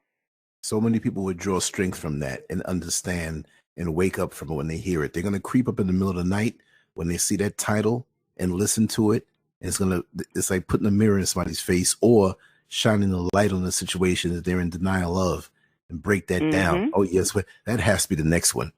Since you put it out there, if you're ready. But as you Okay. feel what's inside your spirit, just like, to bring these stories out now, I'll flow with you. I'm here. This is what I do. And on that end, this is what you do. We'll combine it. We'll make something wonderful that will help people. Cool. But Cool. I'm Yeah, because ready. they I'm definitely always need to ready. know. I talked a little bit about the manipulation. Um, what I observed was now the leadership supposedly can see, just like you and I, we've had visions, we've had dreams, we have empathic feelings and stuff like that. Leadership supposedly has some of these giftings as well. Now, I said this to you before, and I bring it up again. The devil has signs and wonders as well. He's been given that gift as well, and he would obviously impart that to all of his workers as well. And he's not going to get an ability and not share it with his people so that they can carry out his plan. And I'm not saying who's the devil at this point or demon. I'm saying everyone that has the ability to see, that has the ability to feel or discern, is not necessarily on the right side of the fence. Most definitely. And this is the thing. You take two countries that are at war, and they have their Air Force, they have their Navy, they have their Army, the Marines, whatever, special ops. The enemy is listening to your radio transmissions and listening to what you're doing. Back in the old days, because we know everything is encrypted now. And that being said, I always tell people, just because a person can pick up those spiritual frequencies, like you just said, it doesn't mean they're good, because the evil negative forces, seen and unseen, operate on the same spiritual plane. It may be Exactly. slightly limited or not as strong as the righteous thing, but they're listening and observing your transmissions. And, Mhm. and and they see you coming, the creatures of this dark place. They see you coming. Look, you walk down the street in a particular neighborhood, aka hood, and you got dope dealers on the corner, and you're living righteous, and they can see that you are. They don't approach you. Mhm. It's a Mhm. spiritual thing. They use Mhm. theirs for something else. And just like I always say, there's not much difference on certain levels between a pimp and a preacher. They have the same basic gift. It's just that that individual uses it for one thing and has decided, well, I'm going to use it for this. That's why you have so many charismatic pimps and so many charismatic preachers that use their gift for the righteous thing, and But some who use it to manipulate. So I'm with you mhm. on that. So I saw manipulation. I mentioned a little earlier, but I'm just remembering how if you had something, now mind you, they're seeing and they're gifting, and they can see what you have or what you have coming or what you may have access to, what's near you, what's around you, what resources, and they're gonna hang with you long enough to tap it. I've had people come to my home because again now my house is it started out being the youth house and the safe house for the kids to come to and have someplace safe to be. And then others figured out I cooked well and I made vegetables taste good and all that other stuff. So they would stop by my house as well, especially like in between services and stuff. They'd come hang out at my house and get some dinner and go back to service in the evening. And I observed the level of, well, I need this, I need that. I buy in bulk. So and I used to go through my garage door all the time, never really, I mean, rarely would I use the front door. And so when you come through my garage door, you see in my garage, you see light bulbs to last me 6 months. You see toilet paper to last a year. You see, detergent and all those other kinds of things. So, and I noticed they would come through and they'd always need. They'd always need. And they only needed it because they saw it. And so before they left, there are all these reasons why they need this stuff. And of course, I'd go ahead and share, and then I had to shut that down. But when you've got folk who have an income and have full capacity to do for themselves, but they're tucking their stuff away and they're tapping into someone else that they think has more. When you have a pastor that will stand in the pulpit and say to the women, if you have a guy that's going to give you all this stuff, that's going to give you money, that's going to buy you stuff, buy you a car, whatever it is, you need to get it. Get all you can from him, and if you don't like him, then get rid of him. If you like him, then maybe we can look at putting y'all together. But otherwise, get what you can get, and then get rid of him. And I think my mouth dropped that day. So I'm like, wait a minute now. So we're basically teaching her to pimp herself out because she's leading him on when she accepts this stuff. Mm-hmm. And it's so strange when he said that because I know one particular person had just brought up that this is what they were dealing with. I didn't share it. That time my husband and I weren't together. I had a gentleman, nice guy, very promising, nice bank account, had fished around to find out what my desires were as far as a home and that sort of thing, and surprised me one day and came and got me in a brand new vehicle that he had fished around to find out. These people in these vehicles, they tried to give me an IROC Z, and now Oh, he wow. tries to entice me with the vehicle that my daughter really wanted, her dream vehicle. He showed up one day with the vehicle, says, I'm coming to get y'all. Like, okay, wait a minute, when'd you buy this? And he just gotten it. It still had the sticker on it and the plastic, and he Wow. laid it up for them. And I'm like, and he says, well, you need to be driving this. I'm practical. If the vehicle works and it's going to last me 200,000-300,000 miles and it's the cheapest I can get it, that's what I want. Well, he's definitely one of those that, no, you need to be in a certain level vehicle, one of those that costs an arm and a leg just to get the oil changed, that type of thing. So he shows up with this high dollar vehicle, and I'm looking kind of like, well, I like my Toyota. I don't, Right. and what's the gas mileage on this thing? I mean, it was nice, it was laid. I'm like, okay, so is there a budget that comes with this thing to pay for the gas? And then does that mean you get to have a key to my house? Uh-huh. Not. So no one gets a key. That was not that was something I decided when my girls were little. Um, so we get in the car in the SUV and we load up a Range Rover. I'll go ahead and tell you it's a Range Rover. Mm-hmm. And we go and he takes us somewhere and we're pulling up to a house and I know this is not where he lived. I'd never been to his house. I'd been in the area and that sort of thing, but had never been inside. And it's okay. So whose house are we going to? He looks at me and says, "Your house." It ain't my house. So I'm Wow. thinking, he's trying to throw in his little marriage pitch or whatever. And then it had come up, but I'd not really kind of went in that direction with him that far. And so we're checking out the house, and he's done decorated it, and he fished around to find out the things that we would like, the kids and I. And so certain areas are decorated. He's got a list of maids for me to pick from because, it's a big house, and for me to have to do all the cleaning, it's like, okay, well, these are the people I want to interview to help do the cleaning and stuff. And so you kind of go through and see which ones you like better. And I'm kind of looking like, wait a minute now, we ain't made it to the altar. We hadn't made it to the bedroom yet, let alone the altar. And you buying all this stuff. What's wrong with you? um, but and we get up and he's got the rooms painted the girls' favorite colors and Oh wow, all of he this. went And in. he did well. He did well. But those kinds of major gifts is a red flag to me because Hmm. that says to me, why are you trying to buy me? Right. And you know What's my the story. I'm catch? not for sale.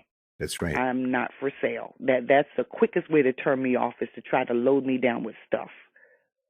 But the pastor's thoughts are, if you've got a man giving you all this stuff, go get it.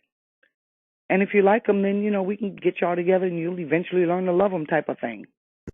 Not. But this is what the young girls are being encouraged, or the single women are being encouraged to do. And again, that's not biblical. That's not biblical. Where you pretty much, well, yeah, I guess it is, though, because the men, they sold off their daughters for a dowry and gave them away. But we're in a new It's true. dispensation now, and we're under love. We're under relationship. We're under working together. I don't know where this man is with his faith. But nice guy, still keep in touch periodically from time to time. But not, definitely not uh someone that I went any further with. Actually, that was a turn off for me. Hmm. But I've got leadership that says, "Oh no," because now I'll tell you all. He's an engineer by day, and his hobby is flying. So he flies part time private jets. So he's got a couple dollars to play with. We can take Right. vacation easily with no problem. Hmm. And so my pastor, I remember him saying, and he even stood up in Bible study one time and told everyone about how I had this gentleman who, we're going to be using his services because they're going to open another church on the other side of town, and he's going to be able to fly him back and forth. So it hits me, wait a minute, you think this is a good idea because it's going to be a benefit to you. And not because it's going to be, I'm the one got to lay up with him. Hmm. But that's the type of manipulation. So you encourage people to do things that may not necessarily be the best for them because it's going to be a benefit to the church. And so again, more puzzles, more puzzle pieces, more puzzle pieces. Um,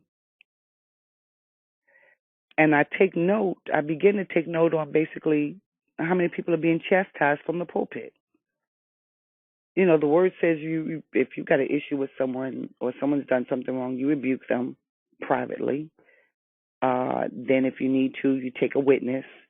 Then if you need to, you call the elders. And then finally, you just put them on blast publicly. Hmm. And so initially, when these things were going on, this is what I thought was happening. But as I'm seeing now, I know there was no communication with this person to that level before you put their business out on blast. Me personally, there was no communication with me about things before my business was put out on blast. Another person, I know there was some communication, but I don't believe it was to that level before you put them on blast. So wait a minute, why are you putting people on blast? Hmm. Well, when we look up, and this will probably be a whole nother conversation, the cults, specifically cults in general, and how they suck you in and how they keep you in there. That's called shaming.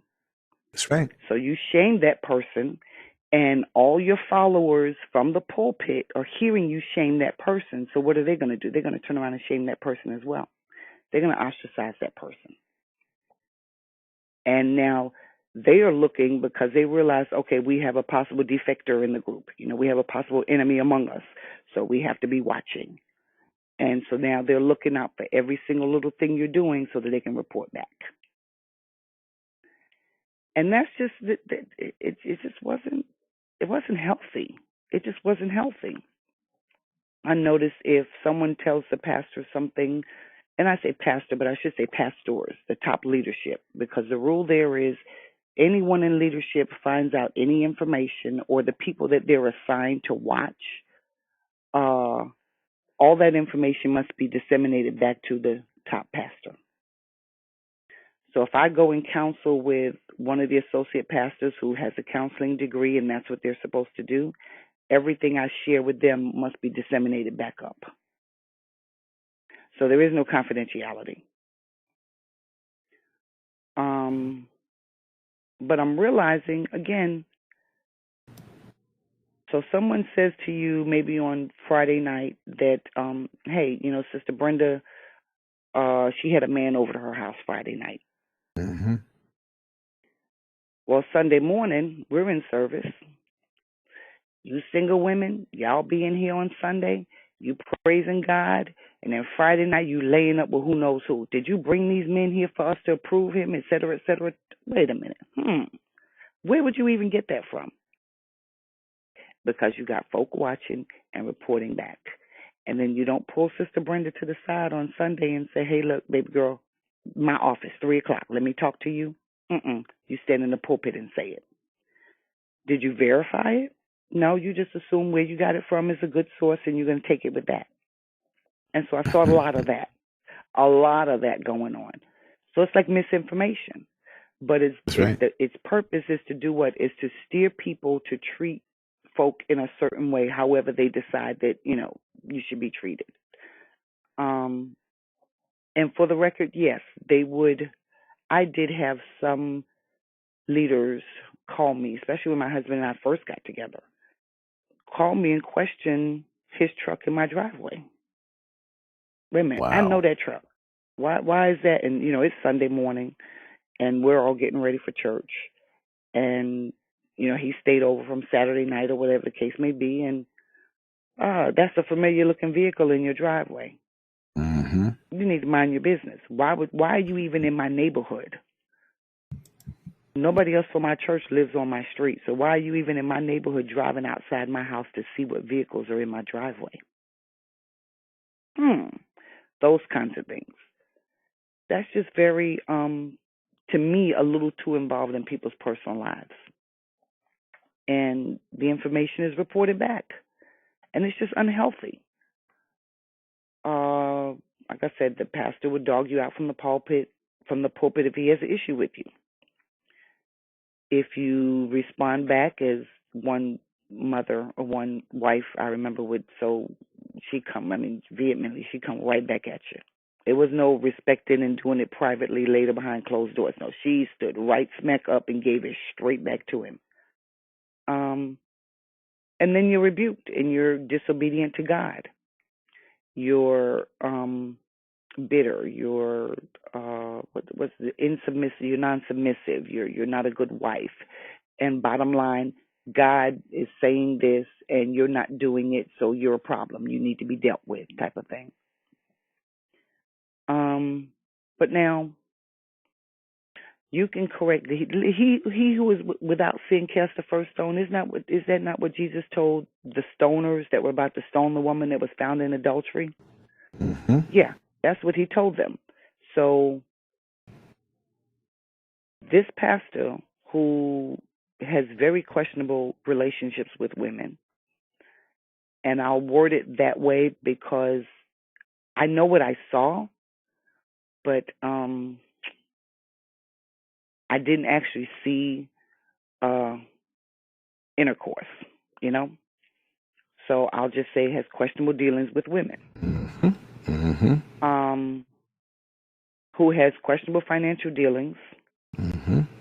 but you're going to tell these other folk they're being disobedient to God. Last I looked, thou shalt not commit adultery. You're not supposed to go around bearing false witness. You're supposed to be of upstanding moral and character between the 10 Commandments, the fruit of the Spirit. All these things lead you to be a person of upstanding character. And as best you can be, we're all human, and we're going to have our flaws. But you should be striving toward that better character.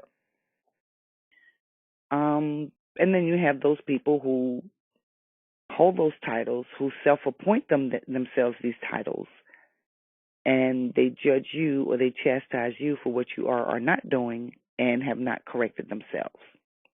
And I watched this with several people in all areas of their lives. I mean, there were things even said about me that, especially dealing with my finances. And there were some things that, I always got some. I'm from New York. We're going to hustle. We're going to do. And I always got an iron in the fire somewhere, no matter what my circumstance. And so things I didn't necessarily share with him, he would put out. And that was his way of convincing the rest of the body that he was seeing from God, because he knew these things about, whatever projects I had underway and the sums of money that would come from those projects. And it's usually in the hundreds of thousands. These are the numbers I'm dealing with. Some people are aiming for 50. I'm aiming for 200. But what I didn't realize at the time was you have people assigned to you. Certain people in leadership are assigned to you, and they befriend you. And this is how a cult operates. I've had to learn. They befriend you, and as they're gaining your business, again, it is their responsibility to report back to the leadership about you, everything about you. And so I had to start thinking, wait a minute, is this really of God? Is God really showing him all this stuff? Or where is he getting, because some specifics he should not know. I know I don't share with everybody. And I came to the conclusion it's not God. I can't believe that God would allow you to see so much into people's lives like that, but haven't allowed you to see all the dirt that you're doing. That doesn't even make sense to me. What I've never seen is that pastor go back and publicly apologize to anyone that he's defamed or rebuked from the pulpit, so to speak, or mistreated or misstated anything about them. I remember, and this girl is popping in my head, so I need to say this before I forget it, because she's popped in my head twice already. I remember one young lady was there, and I think she was my little sister. I think she called me her big sister or something. But we had great times. We didn't spend a lot of time together. Very amicable. She sat kind of to the left of me on the same pew, but all the way at the other end. And I remember one day I saw her and came in. She was crying. And I said, "Are you okay?" And yes, she's fine. And she just sat. And I said, "Okay, well, you know what?" And I said a silent prayer and went back the next time. And she's sitting there and she's crying. But her crying becomes more noticeable, more almost uncontrollable. She's not making a lot of noise, but it's just the tears. I could see, anyone could see in her she was fighting. It was as if she was pinned down to that seat where she literally could not get up and move, and she's sitting there crying and fighting whatever it was she was dealing with. Wow. And so I later learned, actually, well, no, before, let me get to the later. So, and one day I just couldn't shake it. I just couldn't. I got up and I went and sat next to her and put my arm around her, and I just sat with her through the rest of the service. And she later, came back and thanked me. She didn't go into any detail at that time, but later it was shared that leadership had attempted something with her, and she didn't go into a whole lot of detail of exactly what was done, but she did share that, and it wasn't received well when she tried to pass it, share it with other leaders to get some recourse or some, to have some correction to it. So I don't know to what extent things went, but I know she was very clearly violated in some way, and it was of a sexual nature. Again, I don't know to what extent, but she did express that to me. And so, and I didn't ask her, why are you still here? Why haven't you called the police? Anything like that? Because I've been having been a rape crisis counselor. Mm-hmm. One of the things you never ask a woman is, why didn't you do this? Why didn't you do that? Right. So I just let her talk as she felt comfortable talking. But I am wondering to myself, well, why haven't you left yet? What is holding you here? How do you come here each week and sit in front of the leadership who, you felt did these things to you, and you're sitting, I mean, rocking, crying, just Lance, you would not have been able to stand it either.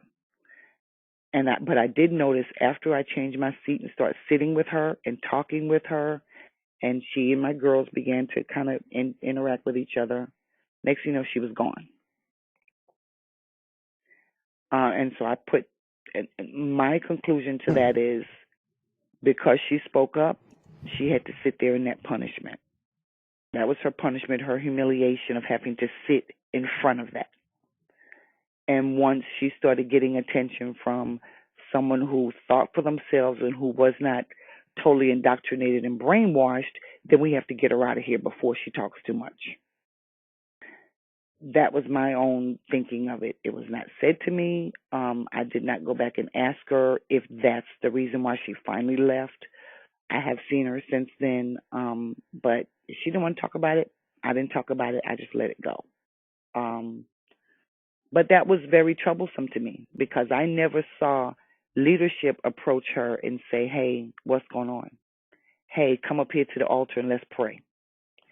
Hey, you have a demon on you, y'all. Mamas get some blankets and let's try to get these demons off of her. None of that. Now, mind you, this is a healing and deliverance church. They purport to heal and deliver and help you get rid of your demons and things that may be on you, so to speak. I never saw that with this particular person. And so again, another flag. Like, wait a minute. We're healing and deliverance. She's obviously struggling with something. Even my kids could see it. Exactly. And never once do you call them to the altar, and throw some oil on them, whatever it is you've got to do to try to address that. At that point, I could only assume that it was handled privately, behind closed doors. But as time later told, I know I experienced things that were never handled behind closed doors. It was done publicly. So I don't kind of understand the rationale behind it. But she did have a family member that was at that church as well. And I think what one of the things that hurt her was that her family member was so sucked in that her family member didn't even, stand with her. And that was, I know that was difficult for her to have her family member take the word of a non-family member because this person holds a title.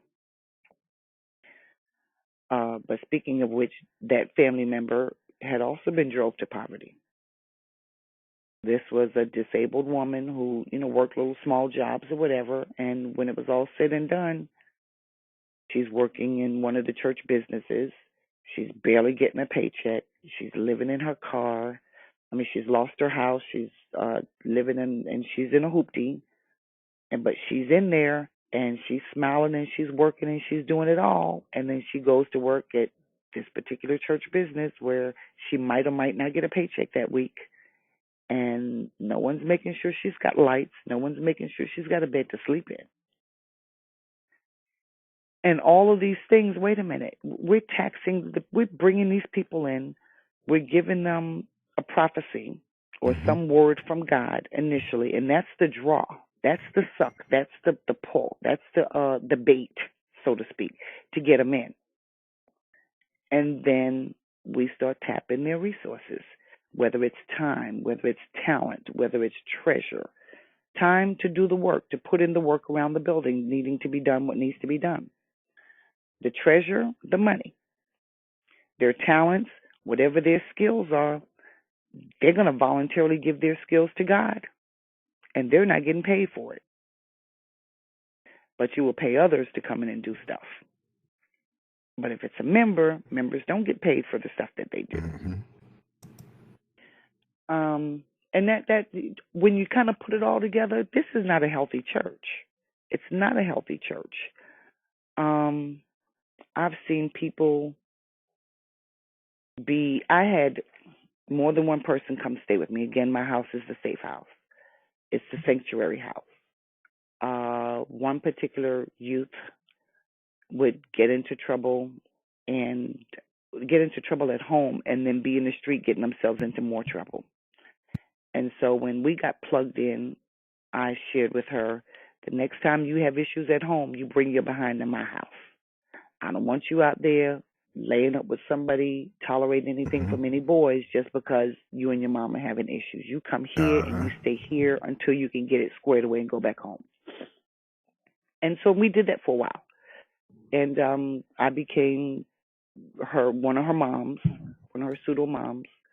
But the more I got to know her, I realized leadership are her legal guardians. She still lives with the mom, but the leadership at the church is on paper her legal guardians. And so I began to ask myself, well, if you're the legal guardian and she's having issues at home, why didn't she come to your house? Hmm. So it makes me wonder, but we go on and I start introducing her to a better way of eating.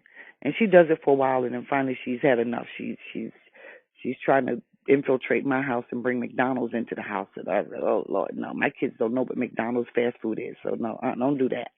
But she leaves, and then there comes a time where she's actually sent to come stay with us. And she gets into trouble, and the leadership decides, well, let's send her to Brenda. She can go stay with Brenda. Brenda's got the girls there. They're all girls. Everything's fine. And so I agree. I said she can come stay for the week or so. I was told she needed to stay for a week or so till we figured out something to do with her. I agreed. But what I noticed this time was by now, my girls and I, we have cleaned our bodies and our pineal glands up so good. We're seeing, when I tell you, we're looking at people and we're seeing the horns on them. We're seeing the human masks that they wear fall off and the demons underneath those masks when we're looking at people now. I mean, this is so unreal. And she comes and the dreams go heavy. And we're heavy in the snakes and the rats and all of that. So I know, okay, someone amongst us is not kosher. So we need to kind of clink, clink, lock down our circle and reassess. That's amazing. Right.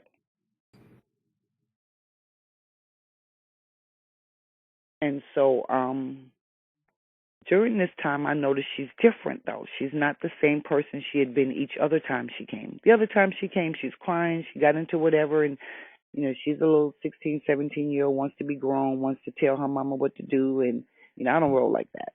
I've had them, they come, they want to be grown with their mama, I bring them right on to my house, and I check them and make them stay. You ain't going nowhere. You staying right here, and tomorrow you're going to call and figure out how you're going to work that out with your mom because you're wrong. You're not grown, and you're going to go back and you're going to listen to her rules. And so that's kind of how I did her. But this particular time, like I said, the church sent her to us. We woke up. I woke up actually in the middle of the night one night. I had for whatever reason I was asleep, but when I woke up, I could feel in my spirit, go check your house. Walk your house. Actually, those were the words, go walk the house. Like, okay, you get up in the middle of the night, go to the bathroom, get some water, yeah, but walk the house, that was different. So I got up and I started walking. And I went into every room. And she was not in her room.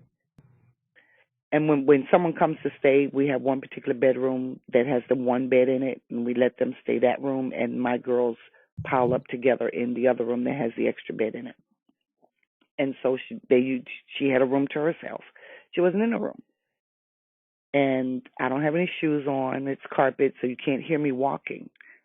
And when I get to the front room, I could see her standing over my counter going through my mail and my papers. Mm-mm. I said, wow, hold up, wait a minute. Well, what are you doing? And she turns around and looks at me and she kind of pretends to be asleep and says, oh, no, I was just, I don't know what the excuse she gave me.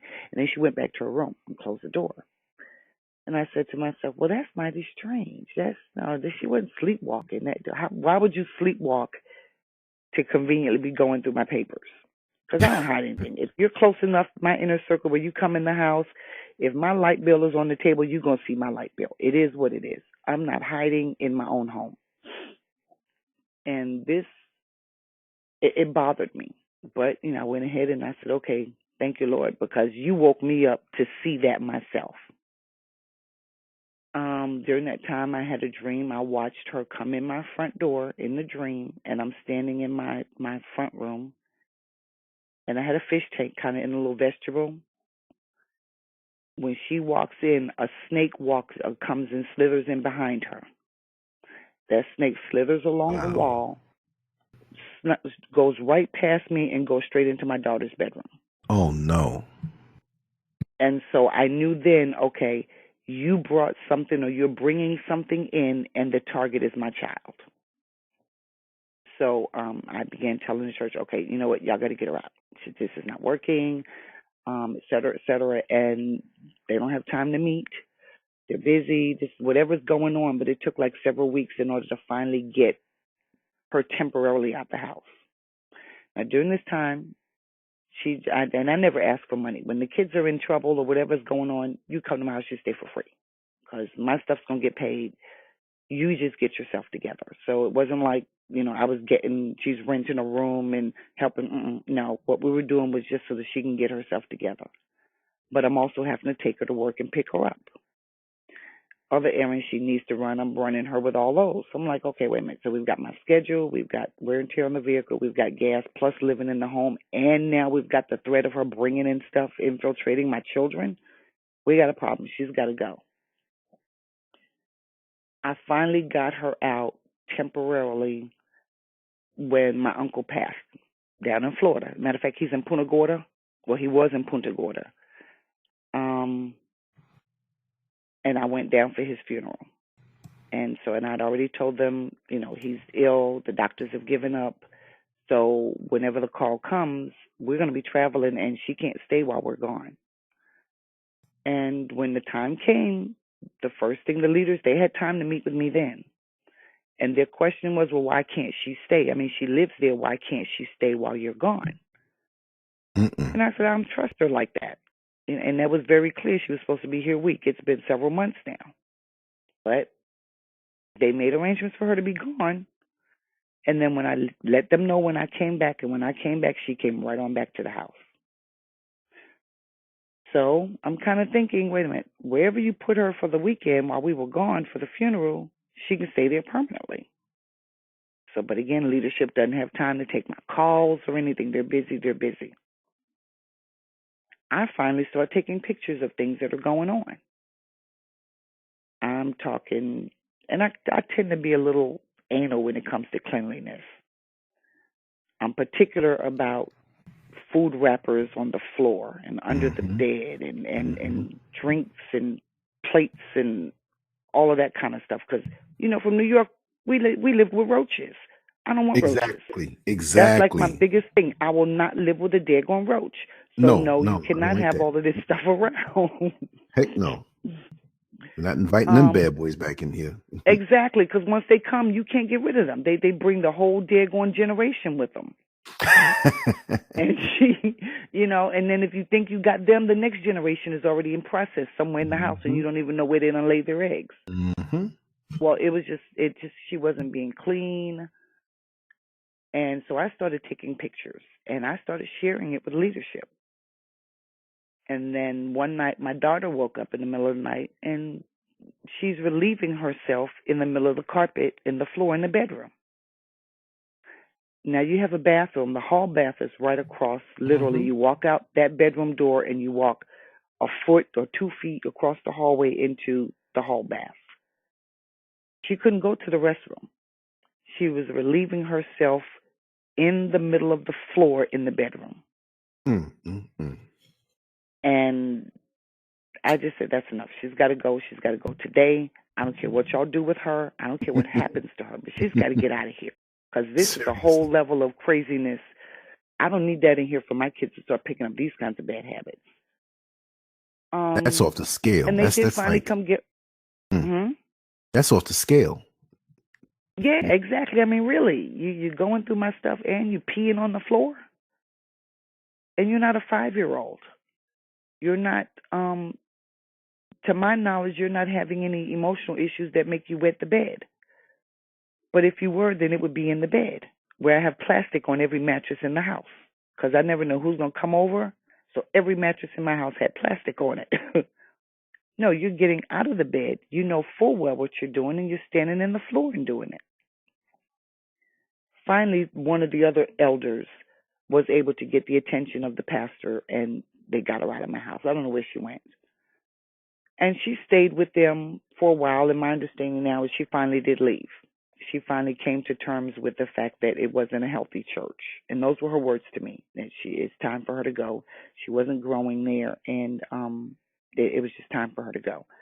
But she was very much under their influence, and in my opinion, at that particular time was sent out as a spy to get into the details of our lives, as far as if I'm dating anyone, what kind of resources I have access to, Of that sort of course. stuff. Of course. Well, I keep my dating life private. And at that point, my husband and I were dating, but again, we stayed private. I don't share that with folk, because if you're doing anything good, somebody's Hmm. always going to come around and try to figure out how to destroy your good. And anybody They're who not is in happy your and they don't corner, want you to be happy. right? Anybody who's in your corner doesn't want to even push or appear to be pushing to go there. They accept your good graces and your progress and you being prosperous and they wish you well. They don't have to know the inner workings because that's devious when you have to push yourself up and know. Now, if you volunteer something because you feel to, that's on you. But it's almost a courtesy that you give when you're in line with somebody at the supermarket and they have their own ATM or credit card and you have your own. You're both shopping, you're both buying separate, on separate cards, and you're nowhere near them, but you symbolically give that gesture of respect when they begin to punch in a pin code or something. You just turn away. You know what I mean? Right, So exactly, exactly. and they know you're not going to steal. They know you're not going to, but you don't even want them to think that you're hawking them that way. So even still, I just can't put myself in that position to make somebody even think that I'm a spy. And I'm just so surprised that we have so many people out here who will be nosy and stand there and try to look at your actual pin code or whatever validation you have to do around your house. You're relaxed, and even then, you don't want to be tense like that. Where if you put down some cash or you put down a card or your wallet or your purse or whatever, you can leave it there and people in your inner circle who are part of you, you're cool with that. But then you don't want to be tense that way because even so you said, well, it was a week arrangement, but they ended up there months. I had somebody do the same thing. They came for 2 weeks, but in 3 months they were still there. And it was like, wait a second. And it wasn't that kind of situation, but it was in a way because it was like we realized this person is an extreme gossip. Anything that they get, they spent most of the time on the phone. They lived here, but they went to another country, down in the Caribbean. I won't say the country because it'll be out, Um, Hmm. but they just it was so disgusting. And they were just so negative with a smile on their face and manipulative. And these people come as friends, or they come, not all your friends, not everybody, but those who come that way, you quickly feel them. And when they are in your home, you can't get away. You're laying in your bed knowing that they're in this next room and you can feel them. You're tense walking into Hmm. the common areas because, oh God, are they there? And then if they're not there, you hear the door open, you realize where they are, and you cannot have your home to yourself when the spirit's not right.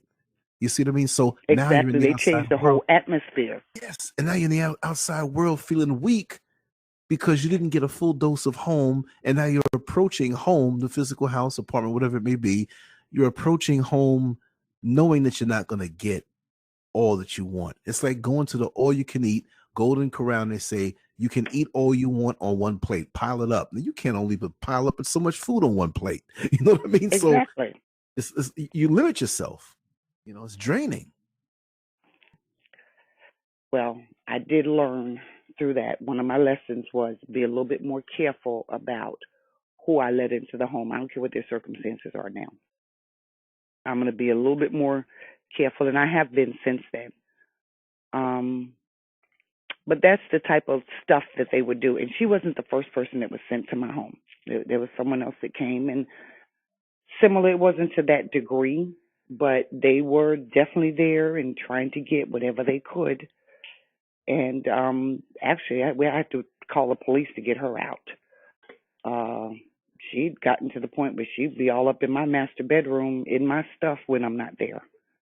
God. And I just said, hold up, wait a minute. There are boundaries. I don't have to tell a 40-something-year-old woman, you don't need to be in my master bedroom. That's right. You don't need to be going through my desk to see, whatever it is you're looking for in my desk and take things out and use them as you see fit. I gave you a bedroom, a Hmm. computer, telephone, shower, kitchen, laundry facilities. I didn't give you my bedroom or anything in it. I didn't give you my kids' room or anything in it. So, and when it was all said and done with that situation, I remember the pastor came to me and asked me if I apologized to her. And I said, wait a minute. Why would I? But she had run to him and gave her story, and he never did return my call. So why am I apologizing to her when she had, actually she was having financial issues, and she still had her home, but her car had been repoed, and there was no bus line where she was. Her lights and other things had gotten turned off, and she was still looking for another job, but she was in between. And the church obviously was not able to help her with those needs, so we were having conference, and I allowed her to stay for the week for conference. Well, it's supposed to be for the week for conference, and it turned a little longer than that. And during that Hmm. time, I couldn't keep gas in my car. And the girls and I actually we were fasting during this time. And so while we're here fasting, she's bringing in McDonald's, or she's getting up in the morning frying eggs and Disruptive. stuff with all these extra, just trying to break our fast. And that that in itself is troublesome, because if someone is on a spiritual journey, whether it's for a week, a day, a year, whatever, the last thing you want to do is try to entice them off of their journey. But long story short, when I just decided I had enough of her, I just said, okay, you know what, you've got to go. And I made arrangements with someone to take her home, back to her house, and she had no lights, no nothing. But I'm sorry, you've worn out your welcome here. And she showed out. And Lance, hey, I many years ago said I put my fist down, and I'm going to resolve everything through proper dialogue and communication.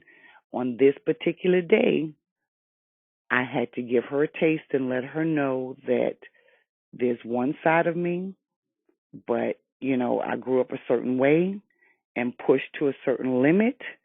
That inner me that was there when I grew up will come out.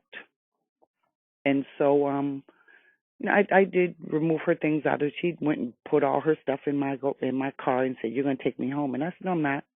I've made arrangements. Someone's coming for you. No, you need to take me home because I came here in your car and you need to drive me home. My car's not going anywhere else for you. Period. No, that's out." And I asked her, actually, just go ahead and wait. Your ride is on the way. And she wouldn't wait outside, and she just tried to stay in the home.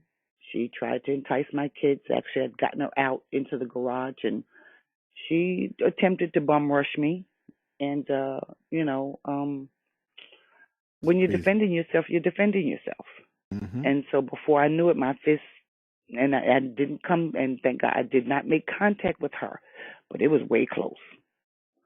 Um, and the police finally did get there, and her response to the police was, well, this is where I'm staying right now, and she's mad at me, et cetera, and she wants me to leave, but I don't have anywhere to go.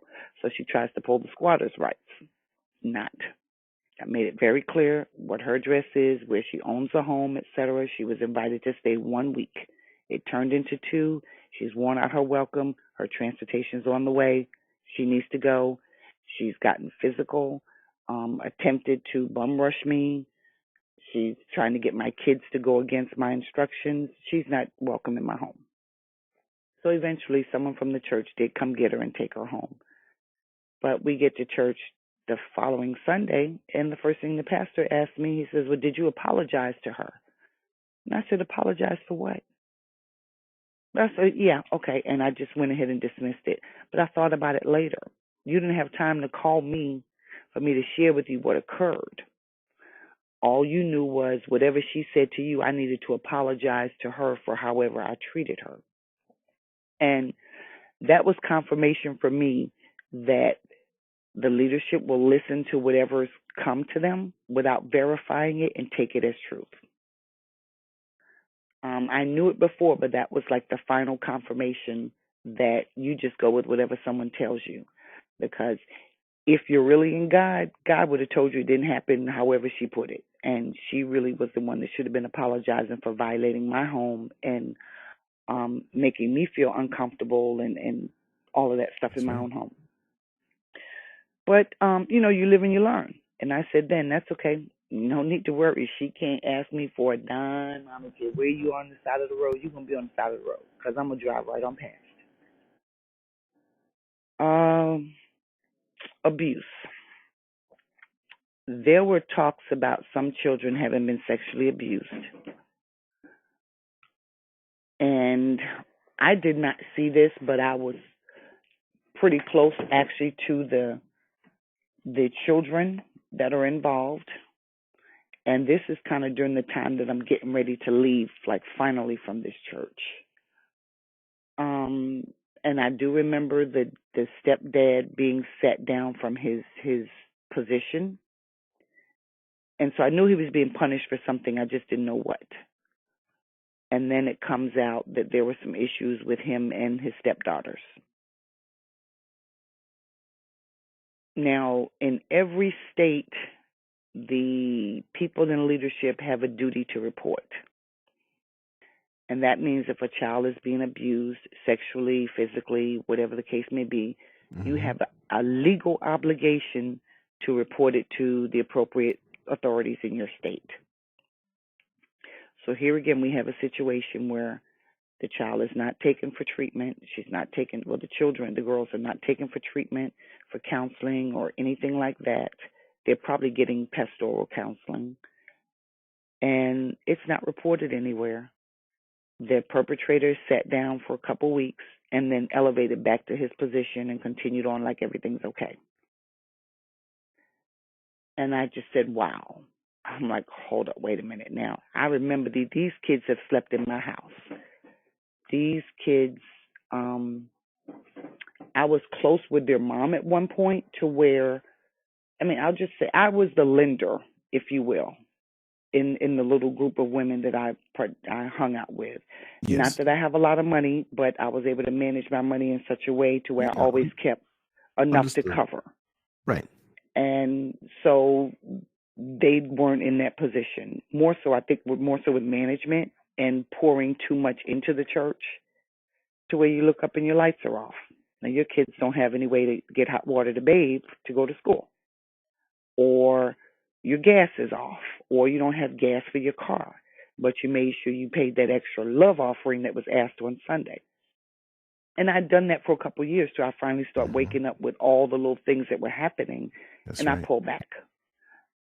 And in my pulling back, of course, that meant the relationship with some of the people kind of got strained because now I don't have time for whatever you're calling me with.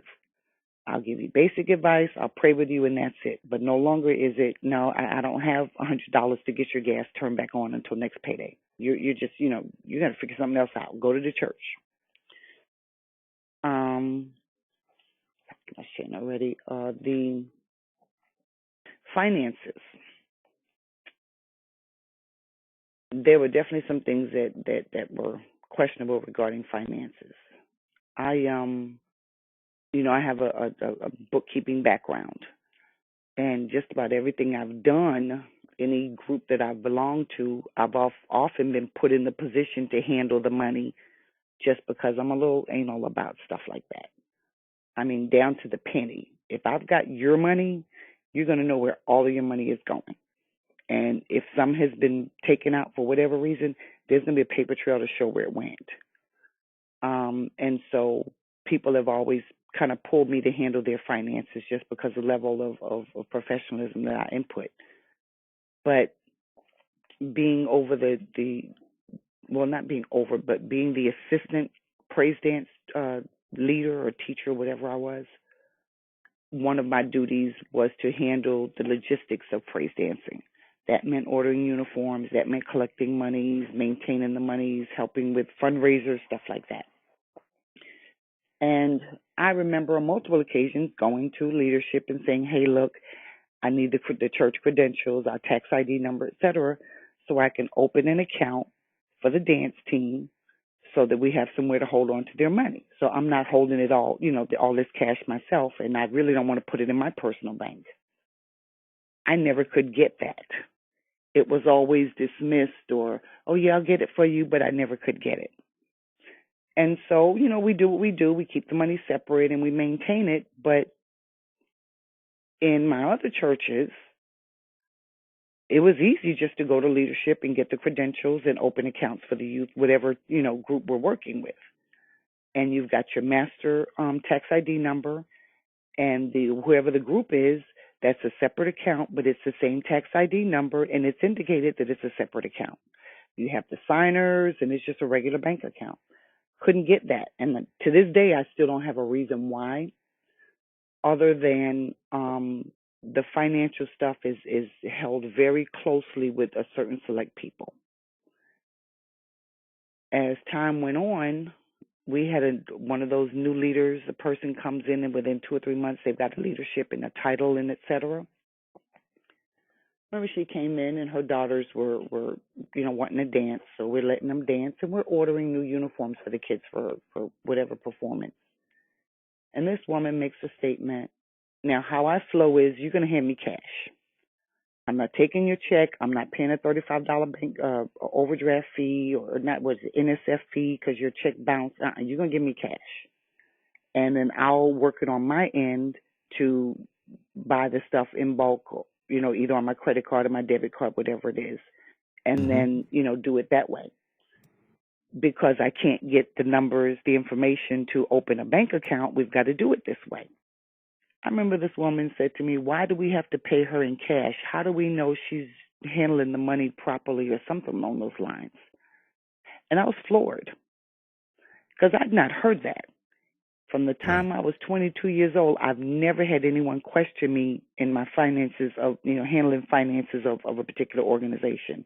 And so I'm like, why would you even come out your face like that? I didn't say it, but this is what I'm thinking. But what the key was, now during this time, I've already started letting the leadership know that, okay, I'm coming to myself here. I'm realizing there's a whole lot of stuff going wrong here. And I'm realizing that it might be time for us to leave, because I don't see that you guys are open to realizing where you all are and the impact of what you're doing on my soul, my spirit, my kid's soul and spirit. And so the other leader, there were 2 other leaders present when that statement was made, and neither one of them said a word. They just looked. So wait a minute now, y'all know me. And she comes in and makes this statement, and you stand there and you say nothing. You don't even correct it.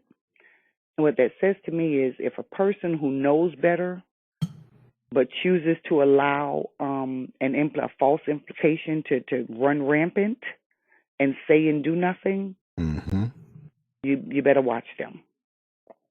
And I don't flow like that. If I know someone is making a statement that is inaccurate, I'm going to speak up whether I like you or not. I can be mad as all get out with you. And I've done it for people in the church. I don't particularly care for you, but what I see going on right now is wrong, and I'm going to speak it. And so they didn't, and that was a bit troublesome to me. And I discussed it with a couple of the parents on dance team, and they just said, you know what, you've done too much. These kids, half of them don't have, the resources are not there to buy what they need, and you go in your pocket to make sure all these kids have what they need. When they're out ministering at other places, we don't always give them money to eat and stuff like that. Y'all make sure that they eat. When they come, and on Saturdays, we'd have like pampering day at my house with the dance team. The girls would come over and we'd do fingernail polish and pedicures and manicures and hair, and just kind of have a pampering, low cost, just, girly stuff. And you do all of this for these kids, and the leaders, the other people that were there, said nothing. And I remember one parent, she says to me, Brenda, it's time for you to sit down. And the other parent that was there said, right, exactly, because they obviously don't appreciate what you do, and they don't realize that this dance team would not function without you behind the scenes doing all the stuff that you do. And I said, you know what, maybe you're right. And so I stepped down from dance, and they struggled for a while. It was awful, really. The uniforms were awful. It was just looked something like, I don't know. It was awful. But and eventually they wound up shutting down. But those are the kinds of things that I'm starting to realize. Okay, wait a minute. Now that you've identified that I'm not totally gung ho with everything y'all are doing, so here now becomes the introduction of character defamation at a low level. Um, I remember, and still on finances, I remember the head pastor coming into a Bible study one night and saying to us, I am changing y'all's name. You all are no longer going to be members. You all will become disciples.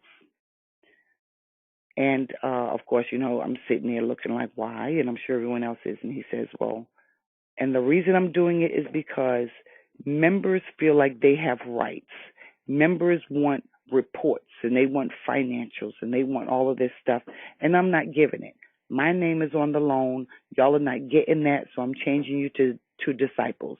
Disciples do what I say do. You follow my instruction and that's it. Oh, wait a minute now. I thought this was a church. I thought we have dialogue. I thought we ask questions. I thought we get reporting of where our monies are going. He made it very clear. Disciples just follow. They're not entitled to any input, any financial records or disclosures, etc. He's not giving it because it's his name on the mortgage for the building. And so that was that. And that was kind of like final, at this point my husband and I are dating and we're kind of like, no, this is not, we need to start really phasing down our activities and getting out of here. And that's what we start doing. But still on finances, kind of one of those things where if there's not enough money taken up in the offering, if we're short $500, how many people are in the building are divided amongst, well, that 500 is divided amongst the number of people in the building or the number of adults sitting in the sanctuary, and you're asked to come up with the difference, to come bring it up because we need this much to make the bills this week. Now, if I've already given what I've given, who says I have more to give? But at this point now, you're being compelled. Well, not really compelled, but you're almost being compelled. It's like you're being emotionally manipulated into giving more than you really wanted to give or were in position to give. And out of embarrassment or whatever, people go right on up there and they'll swipe their cards knowing that they don't have groceries to make the week at home. But someone else is doing it, you're going to do it too. And so it becomes this whole chain of. And while all this is going on, we've got equipment that's supposedly failing left and right. Might fix the AC this week. A month later, AC is broken again. A month later, it's broken again. And I distinctly remember inquiring about that. And what I was told was the people who are doing the work are not certified. They're not licensed. They're rigging up stuff. So then my question becomes, well, if you collected up how many thousands, because I know me and my kids went into our bank account and gave some nice offerings, supposedly for the classrooms that got put into AC. If you're collecting up thousands, why aren't we going with someone who is licensed, who's certified, who knows what they're doing, who's going to get it done once and for all? Why do we have this same problem keep coming up? Or some of the same problems keep coming up? That's because we're taking the cheap way out. We might collect 5,000, 2,000 gets put toward what it's going to, the other 3,000 goes who knows where. And I'll let you draw your conclusions about where it goes.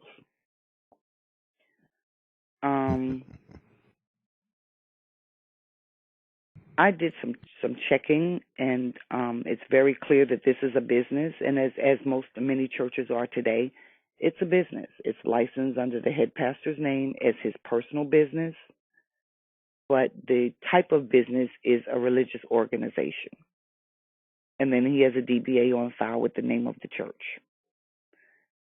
And so I'm looking at this in black and white, and now I'm singing it to the members. I'm like, look, this is a business. This is not a church, an LLC, a corporation with a board of directors, etc. This is an individual sole proprietorship and their business is selling religious doctrine, if you will, and they've got a DBA under the church name. I've got a DBA.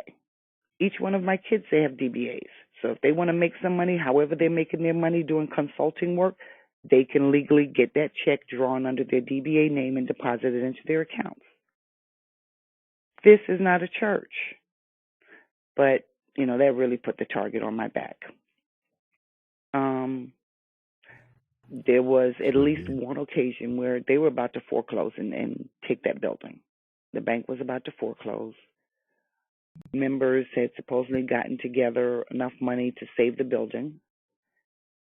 And there was some uproar. And the uproar was the money that was salvaged, put together to save the building from foreclosure, wound up going to an airline for an international trip. And during that time, I think is when a lot of the members finally started waking up and leaving. And so you go from a building that houses maybe, I think that the capacity is about 500-600 to a membership of about 30. And, hey, something's wrong. Something's definitely wrong. I don't know the specifics of where that money actually went. I do know that several people were very clearly upset about the condition of the finances. But now, and these are the kinds of things that go on in a church or a cult, if you will. Finances are not disclosed. Only select people know the details of the finances. I mean, I've done the cult research since then, yes. All of this stuff has kind of come into, and this place meets the definition of a cult, hook, line, and sinker. I mentioned how you have people assigned to you.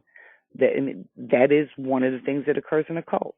When you come in, you're love bombed, you're given that prophetic word, you're given all the stuff to make you feel like they like you, your family, they're going to love on you, and they're going to help you get to where you need to be in Christ and in life, etc. Yes. But they're really just buttering you up. It's like they're fattening up the cow for the slaughter. And one of the things they do is they assign people to you. And it may be 2 or 3 people that are assigned to you.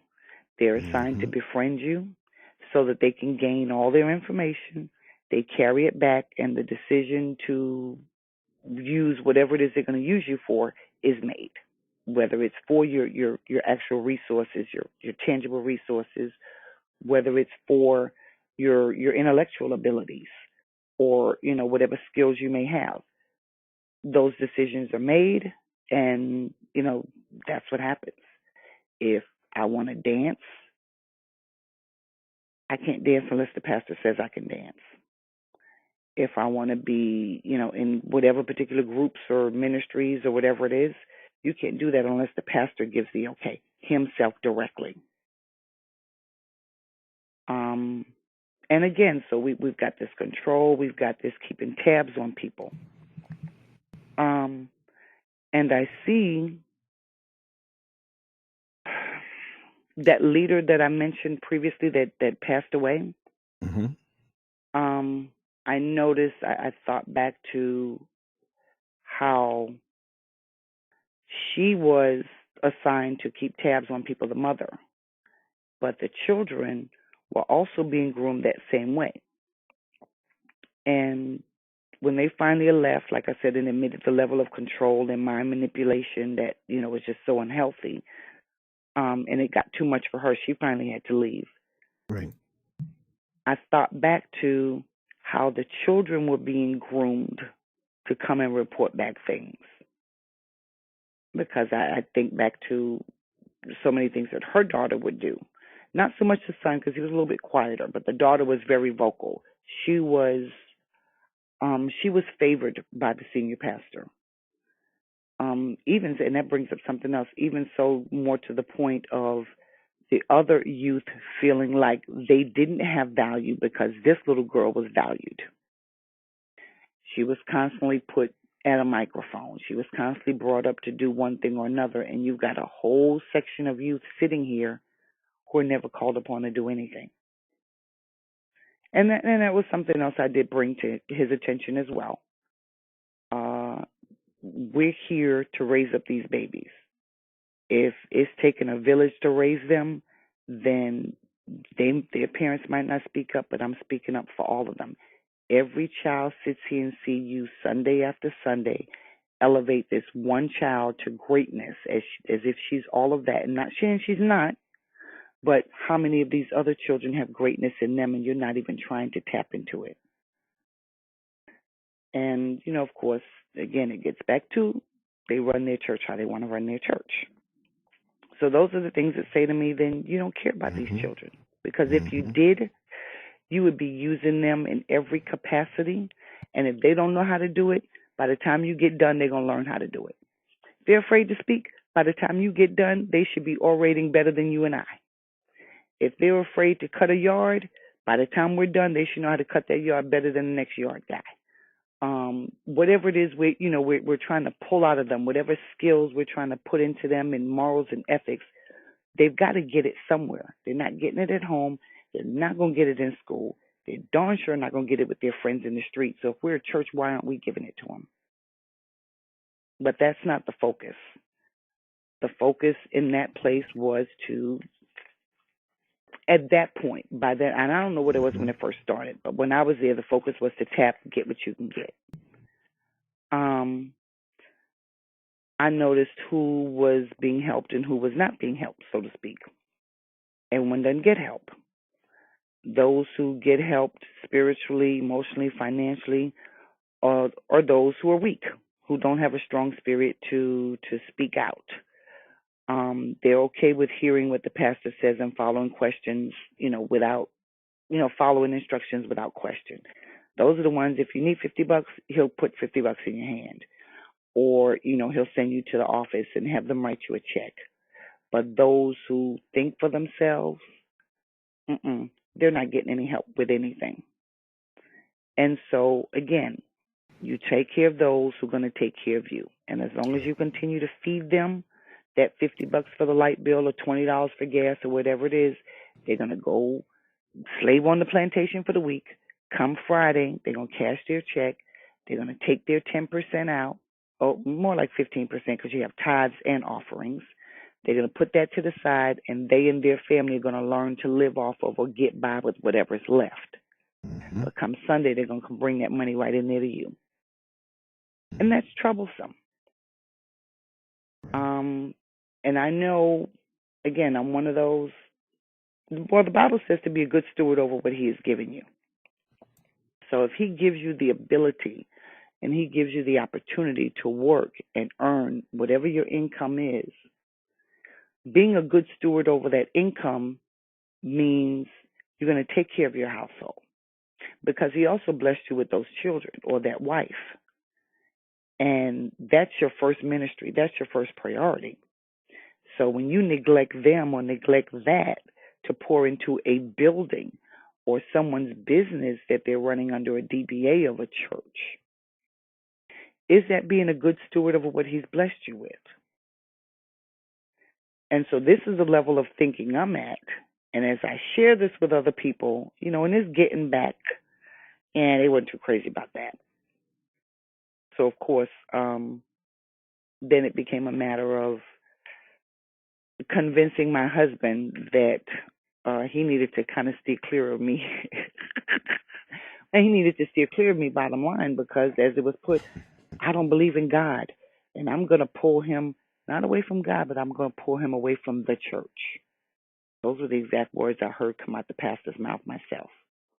She's going to pull you away from the church. She doesn't believe in God. No, I don't believe in the God you believe in. If your God says it's okay to neglect your spouse, to commit adultery, to turn a blind eye when kids are being abused, to mishandle finances, to dictate to people what must be done in their lives, to hold people to and I say almost because it's highly encouraged, an almost mandated Bible college. That's a year and a half that you have to be there every Saturday. No matter what's going on in your family, you have to be there every Saturday getting the biblical knowledge as they decide what you need to get and what's important, et cetera, et cetera. And then you have to be there both services on Sunday. You have to be there Bible study during the week. And if you choose to be at someone else's church, for whatever reason, you have to have permission to do so. And if you don't have permission, that becomes a problem. If you are not going to be in attendance at both services and Bible study and Bible college and any other event that's going on, you need to clear that with the pastor ahead of time. So, last I checked with a cult, when they restrict your activities such to the point that it impacts your life like that, that's beyond God. Because God doesn't force himself on anybody. Jesus didn't force himself on anybody. He made himself available. He said, here I am for the taking. Here is my word. Here are the mandates. Here are the commandments. I've made them available to you through this person. You can get it if you want it, or you can walk away. That's up to you. But I'm not going to chase you. I'm not going to mandate, and I'm not going to belittle you or put you down or anything else. I'm just going to give you time to get it right. And then if you don't within the time frame, I'm going to exact my punishment. And that's that. That's it. He doesn't sit there and kind of hound you about it and make you feel like you can't go searching for him. That's right. However you search. Mm-hmm. So all these things put together, I'm like, this is not normal. One other thing with cults, when they call you their spiritual sons and daughters, that's exactly what they mean. Wow. Biblically, it says to you, the Bible tells you to watch who the Father is. And in cults, the leaders make clones of themselves. Remember I said to you, it starts with the head and it trickles down to the body? Hmm? Remember I said what the head does, the body will follow? So Yes. the leaders clone themselves in the members that are vulnerable. So your spiritual son and daughter, the fruit doesn't fall far from the tree. What you see in the membership is what has been now injected, if you will, into their spiritual DNA. And they're going to give you that same fruit.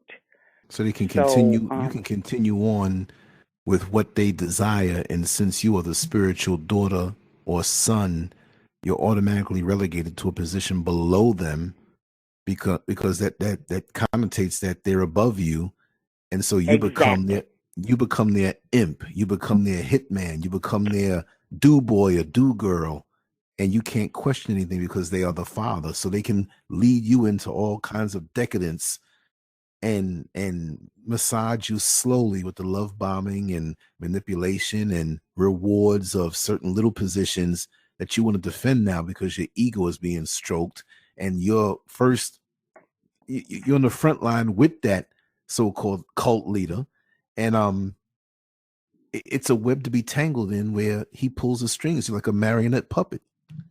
Mm-hmm. Oh, you said that so eloquently. See, I don't speak that well. You just said that so beautifully. I couldn't Perfect, repeat that. succinctly. It just flowed from the hip. Okay. Well, that's exactly it. So, and that's a key. That's a strong key. But now remember, when you join that church, you agree to submit to him. Do you agree to submit unto me?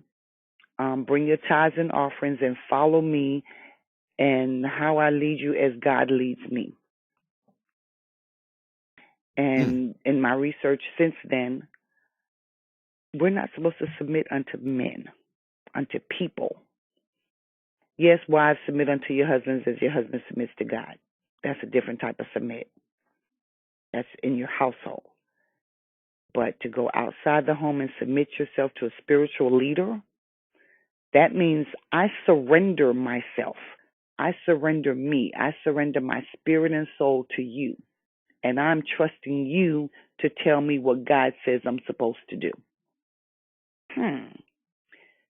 if we needed that, then we would still be in Old Testament times where we had the priests who went before God for us. Jesus removed all of that, remember?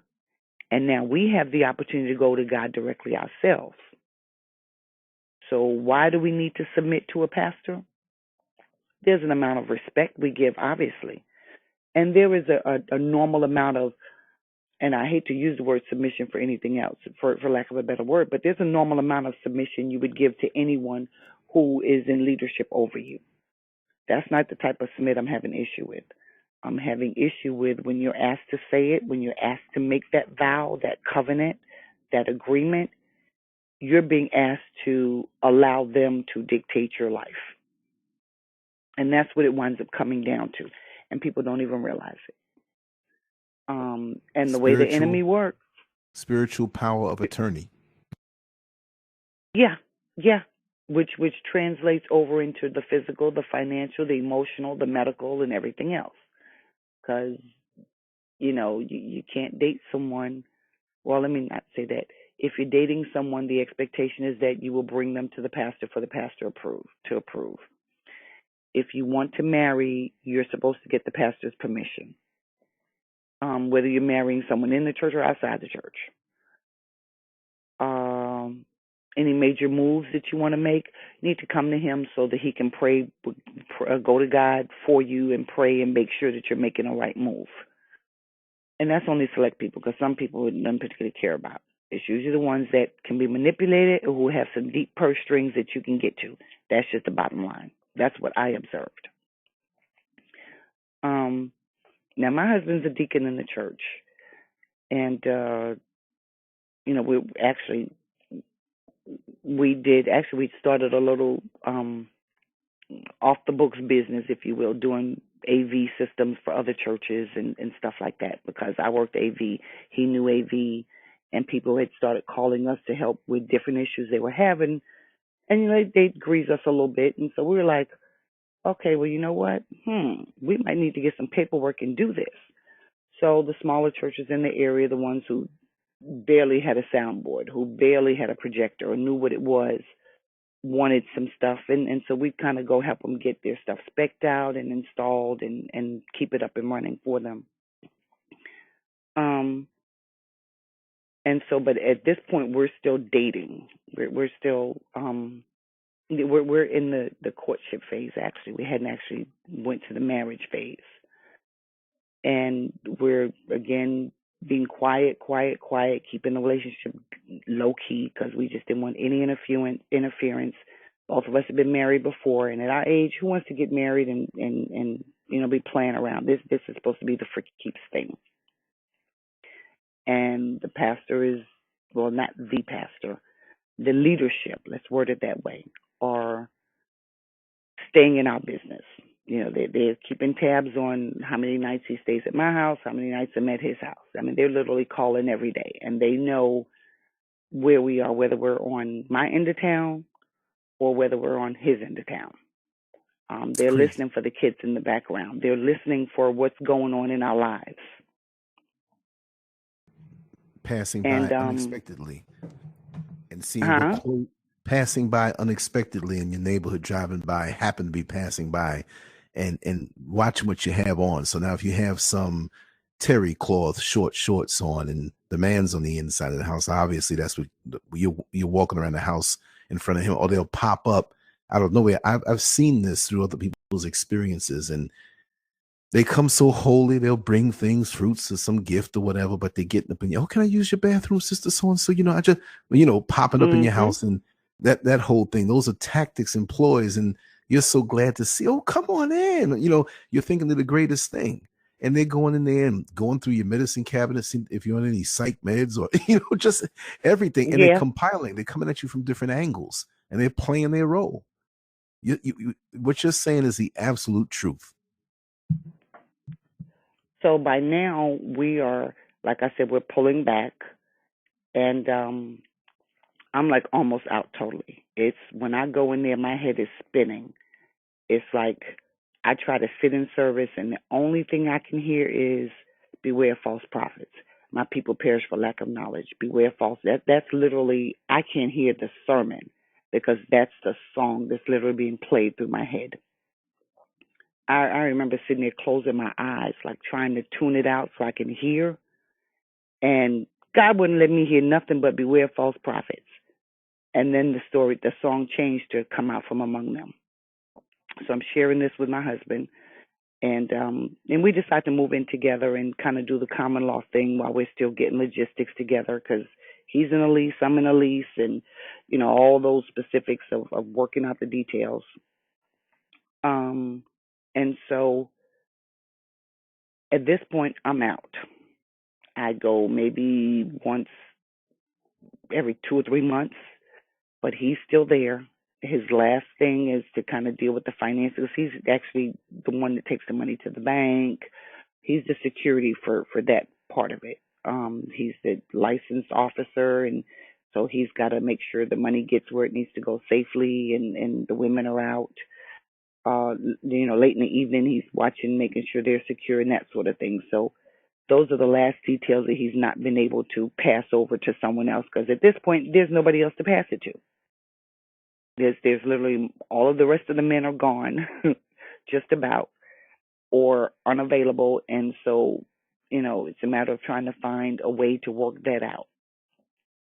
But he's going back on Sundays, and he's taking the kids with him so that they can continue to at least be with their friends in the youth department, while I'm visiting other churches to kind of narrow down where we're going to go the following Sunday. And during this time, the pastor makes a decision that my kids can't participate in anything anymore. And the question is why? Well, they can only participate if I come every Sunday and submit in the sanctuary and, submit unto him in what he's teaching. And I just said, wow, what church do you know turns away youth because the mama is not sitting in the sanctuary on Sundays? As long as I've been in church, it's usually the youth that are brought in, and we eventually get the parents in. But because he and I are backtracking, the attack now is to sit our children down so that they can't participate in activities.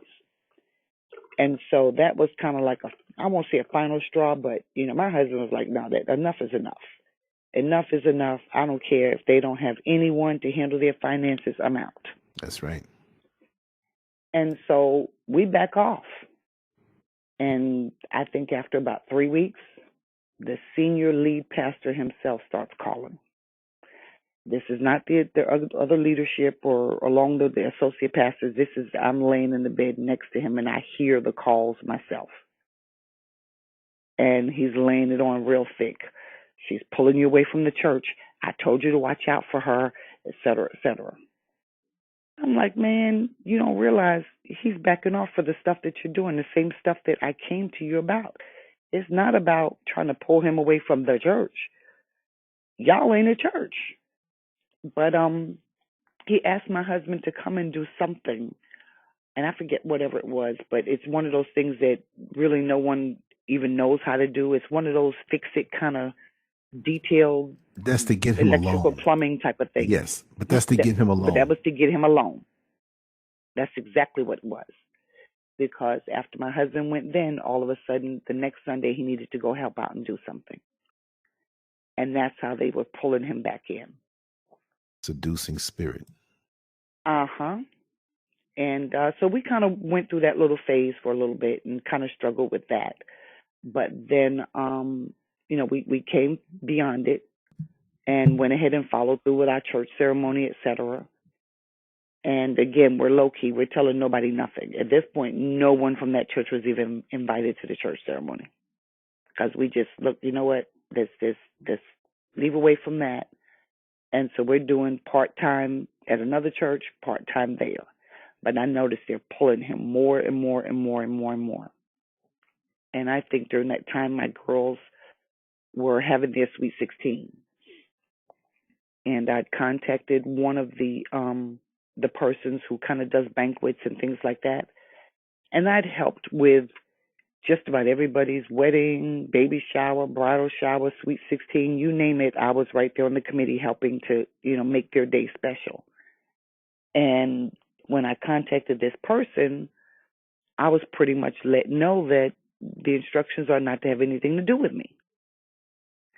I'm like, well, hold up, wait a minute. This is not about me. First of all, this is about my kids. So if you got an Right. issue with me, that's me. These are the kids. This has nothing to do with me. And my kids have played with your kids. Just it's the kids. But she didn't budge on that. And I was like, well, wait a minute. The leadership is now instructing you to have nothing to do with me, and that includes my kids. We've done nothing but tell them in private, bottom line, that they were crooks and they wanted people to serve them, and a whole lot of stuff was going on. That, in all honesty, if you want someone to come to Christ, if you want someone to be a Christian, they're not going to do it if they're in here, because everything they see in here is going to send them right back out into the street. They're getting all of this in the street already. So what, they're going to come in here and give you their money just to have the same foolishness going on? They can have people stab them in the back in the street. They can have people lie on them. They can have people take their money. They can have people sleep with their Mm-hmm. husbands and wives. They can have Mm-hmm. all that in the street. And they can move So freely there while is they no do it. incentive to be here. Right. But, I guess those were things I wasn't supposed to realize or see or even tell them I had come to the conclusion of. And that hurt my girls really, really bad. So now they've been kicked out of dance, which is their ministry. They've been kicked off the youth choir, and they've been told, we're not even going to support you having a Sweet 16. And I gave my girls a formal. Well, my husband and I gave the girls a formal. Right. But And that's so, of course, conditional. That's conditional love. It's like, if you don't hmm follow our way, we're gonna pull back. That's not godly. That's not divine. That's not how it is. But there's they nothing want you godly to. about that. There's nothing right, exactly. But it's funny how so many people. I think that the majority of people have a need to follow something, and it's a righteous need. But these fraudulent people cook up their way of doing things, and these people who are seeking out something to follow, because that's something. We are leaders and we do take charge of our life, but we, we're part of the galaxy, we're part of the universe. So there's something bigger than us out there, and we have a need to follow order and what's righteous. And these people put up their cults to be that, and we get fooled. We get caught in the web. We get caught in the trap, like that mouse who goes with a piece of cheese in the mouse trap, and for that split second before its neck is broken, it feels and knows that it has it. Wow, I got the cheese in my mouth. I'm going to be full. You know what I mean? And boom, you're done. So that's the way it works. That's exactly the way it works. And sadly enough, people don't even realize it until they're sucked in. Um, and you look up and your kids have been negatively affected in some kind of way, or they've had less than what you should have put into them as they were in their formative years. And so now they're starting life. I think of that woman, her two children, destined for greatness, right alongside of my two. I mean, we prepared our children. No, you're gonna ace this test. You're gonna ace this state test. You're gonna do this. We were really pushing our kids, and I see where mine are. I see where hers are, and some of the other kids as well. Um, but more could have been done, especially for her kids. But she was under that leadership for too long, and by the time she realized it, she was working by herself to change it with her kids.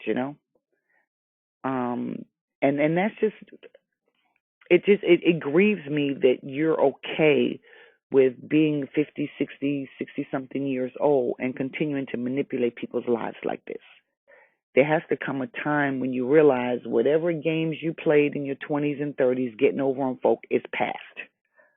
There has to come a time when we get older and we realize that the impact that we have on people will carry long after we're gone. We're carrying into the next generation or even the generation thereafter. And so the Yes, positioning and the things that we do with these kids today are going to sing a song 2, 3 generations from now. that's And right. what song do you want to be sung? That's right.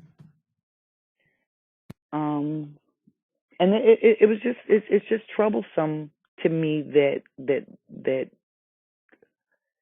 he says, the word says, my people perish for lack of knowledge. And the word also says to study to show yourself approved. So for all of those who just follow blindly, who don't go back and double check, who don't periodically go visit another church and get another word to see if it's confirming what you heard at this church, who don't spend regular time in Bible study, just individual reading, open the book, pick a scripture, read it, ask for interpretation, ask for guidance on it, and apply it. If you're not doing that, then all you're doing is taking in what someone tells you, regurgitating it back when they ask you, and living it according to how they tell you to live it. So are you being a good steward over the body that your spirit was put into? No, you're not. But that's just me. That's my thinking. I think at a different level. So we continue on, and we're kind of getting by, and I'm noticing again my husband being pulled more and more, and I'm noticing women being thrown in his face repeatedly. Oh God! I'm noticing one woman, the church secretary, calling, well, hey, I'm going to sleep and I got to get up for work at such and such a time. Can you call me and wake me up? Wow. Well, look, wait a minute. Why she can't buy an alarm clock? Exactly. Why does she have to? And she wants to answer that sleepy, artificially engineered, sexy voice in the morning. That's the beginning of a relationship. That's the those tricks I understand. That now you have the number, you're calling them at that hour. They're waking up. They're gonna say some things. Oh, I'm so tired. I don't wanna wake up right now. That sleep was just so sweet.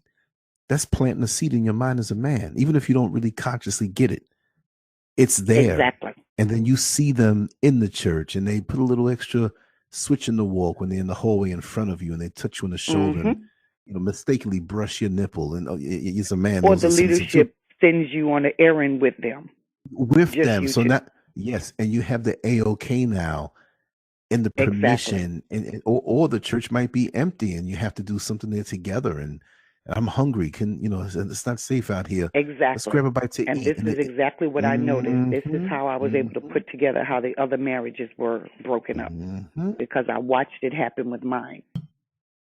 And I had to think back, remember all the wives that were dissenting to what was going on are, somehow labeled bad, crazy, unsubmissive, whatever.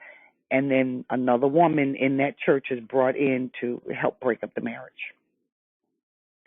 And I'm like, wow.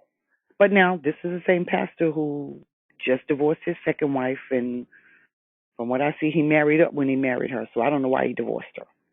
But there is no value on marriage. It's you stay married as long as there's a benefit. If there's not a benefit, then we need to get rid of you and get you someone else. As long as they can sex you up and help pull your money, that's who we want. And the particular person, well, actually, there were several women thrown in front of my husband. He was given a new assignment. And the new assignment was that he was to be the contact person, like when new members came in, and mind you, most of the members are single women, poor, don't have any money, don't have resources, etc. And when they had needs, they were to call him. We have 3 female associate pastors,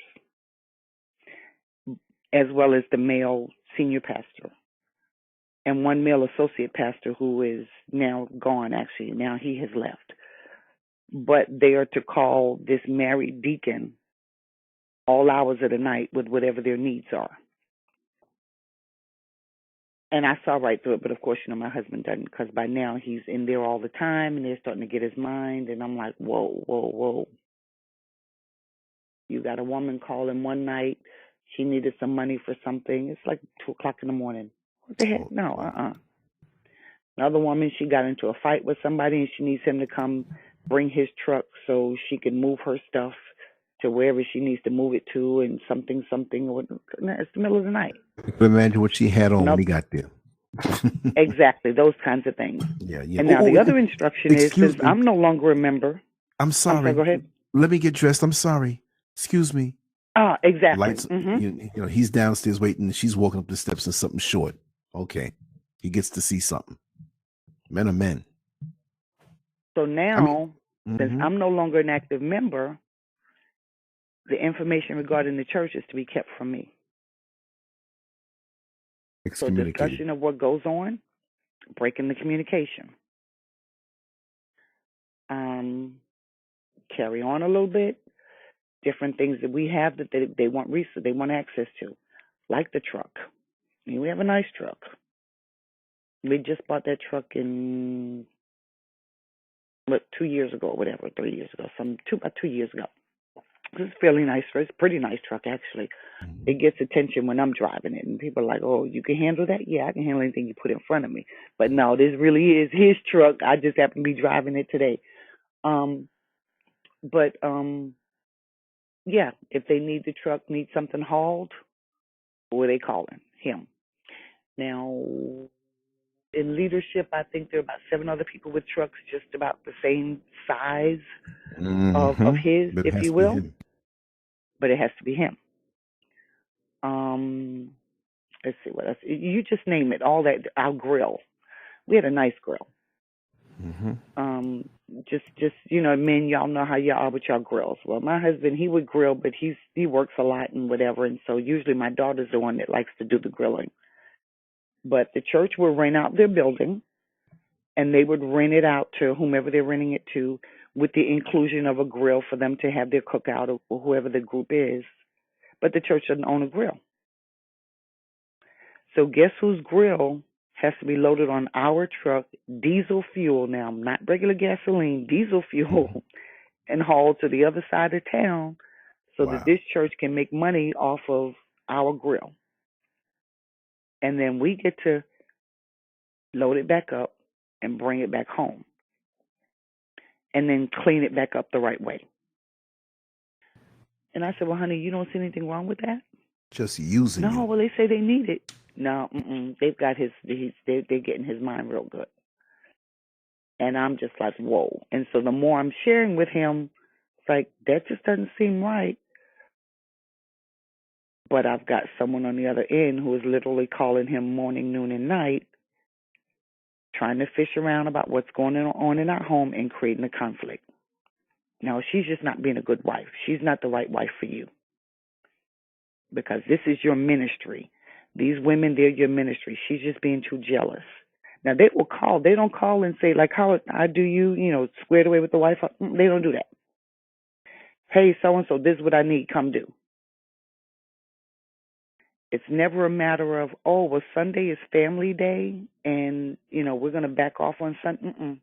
No, well, Sunday after church, can you come do this? Can you come do that? Or during the week, we need you to do this. We need you to do that. The calls come 7, 8 o'clock in the morning. They come mid-afternoon. They come late at night, Monday through Can't breathe. every day of the week. Exactly. And that it was definitely by design. Definitely by design. The intent was, and like I said, I was told very clearly by someone that this is part of the agenda when they want to break up a marriage. They step by step, they start pulling the time away. They pull the resources, obviously. They break the communication. They break the trust. They pit the two against each other so that they're not trusting. They're not communicating to at least compare notes. Before it's long, they're fighting each other, and then they're at the divorce court. And I had to think back on every single couple that I'm aware of, and that's the pattern that I saw. And then I watched my marriage, and I watched my husband go from, how did this woman put it? She said, "This man is so totally into you, like if somebody looked at you the wrong way, he's ready to fight." And then literally overnight, I'm his enemy, and he wants to fight me, so to speak. And at that point, it Wow. wasn't a literal fight, but it was, but he's being, I'll tell you, this church decided the details Mm-hmm. of our finances. And they picked him, and he didn't even know he was given it. But in casual conversation, this is what cults do. They pick for information. So they picked the specifics of our finances, more so mine. They were really trying to fish and find my finances. And decided to give him a new operating budget of how to handle his finances based on what they decided I had access to. So in essence, what they said was, my income is this, and I should be able to maintain X, Y, Z, whatever. This is how much of his income needs to come into the home, and the rest of it he needs to do with what they've decided he needs to do with it. And their decision is oftentimes giving to this one, giving to that one, this much in tithes and offerings, this much in church supplies, this much in fuel running back and forth doing, et cetera, et cetera, et cetera. Well, honey, you don't see anything wrong with that? Well, you're just trying to, you don't want me to do my godly missions. This is my ministry. Honey, they've gotten your mind. Before you know it, it's insane what these people will go through to maintain their cult or to maintain the facade of a real church. Anyone who dissents, anyone who can start to see through what's going on and don't dare you speak up, you will be targeted. You will be blamed, shamed, named publicly, privately, however it's done. And that continues on. It continues. Actually, my husband and I, we're possibly divorcing now. I don't know what the status of our relationship is. 1 minute he acts like he wants divorce, and the next minute he doesn't. So I don't know what's going on. And I'll just word it that way. You and I may talk offline, a little bit more detail. But that is what the church wants. Yes. They want his resources, and they've pretty much tapped him. Matter of fact, he had an accident. I forgot to tell you that. He had a near fatal accident. Oh, no. And he was down for a while. And actually the church found out because when I was able to, he did not report in when he was supposed to be off work. And so I just assumed that he got delayed, whatever, and into the night, and I kept calling. I'm not getting any answer. And then finally his phone just starts going straight to voicemail. So I'm like, okay, well, something's wrong now. And so by now morning is here, and I'm going to take the kids to school. And I'm like, well, hey, he usually does the school drop off, first of all. Second of all, he would have touched base by now to say, hey, I'm delayed over here or at this point.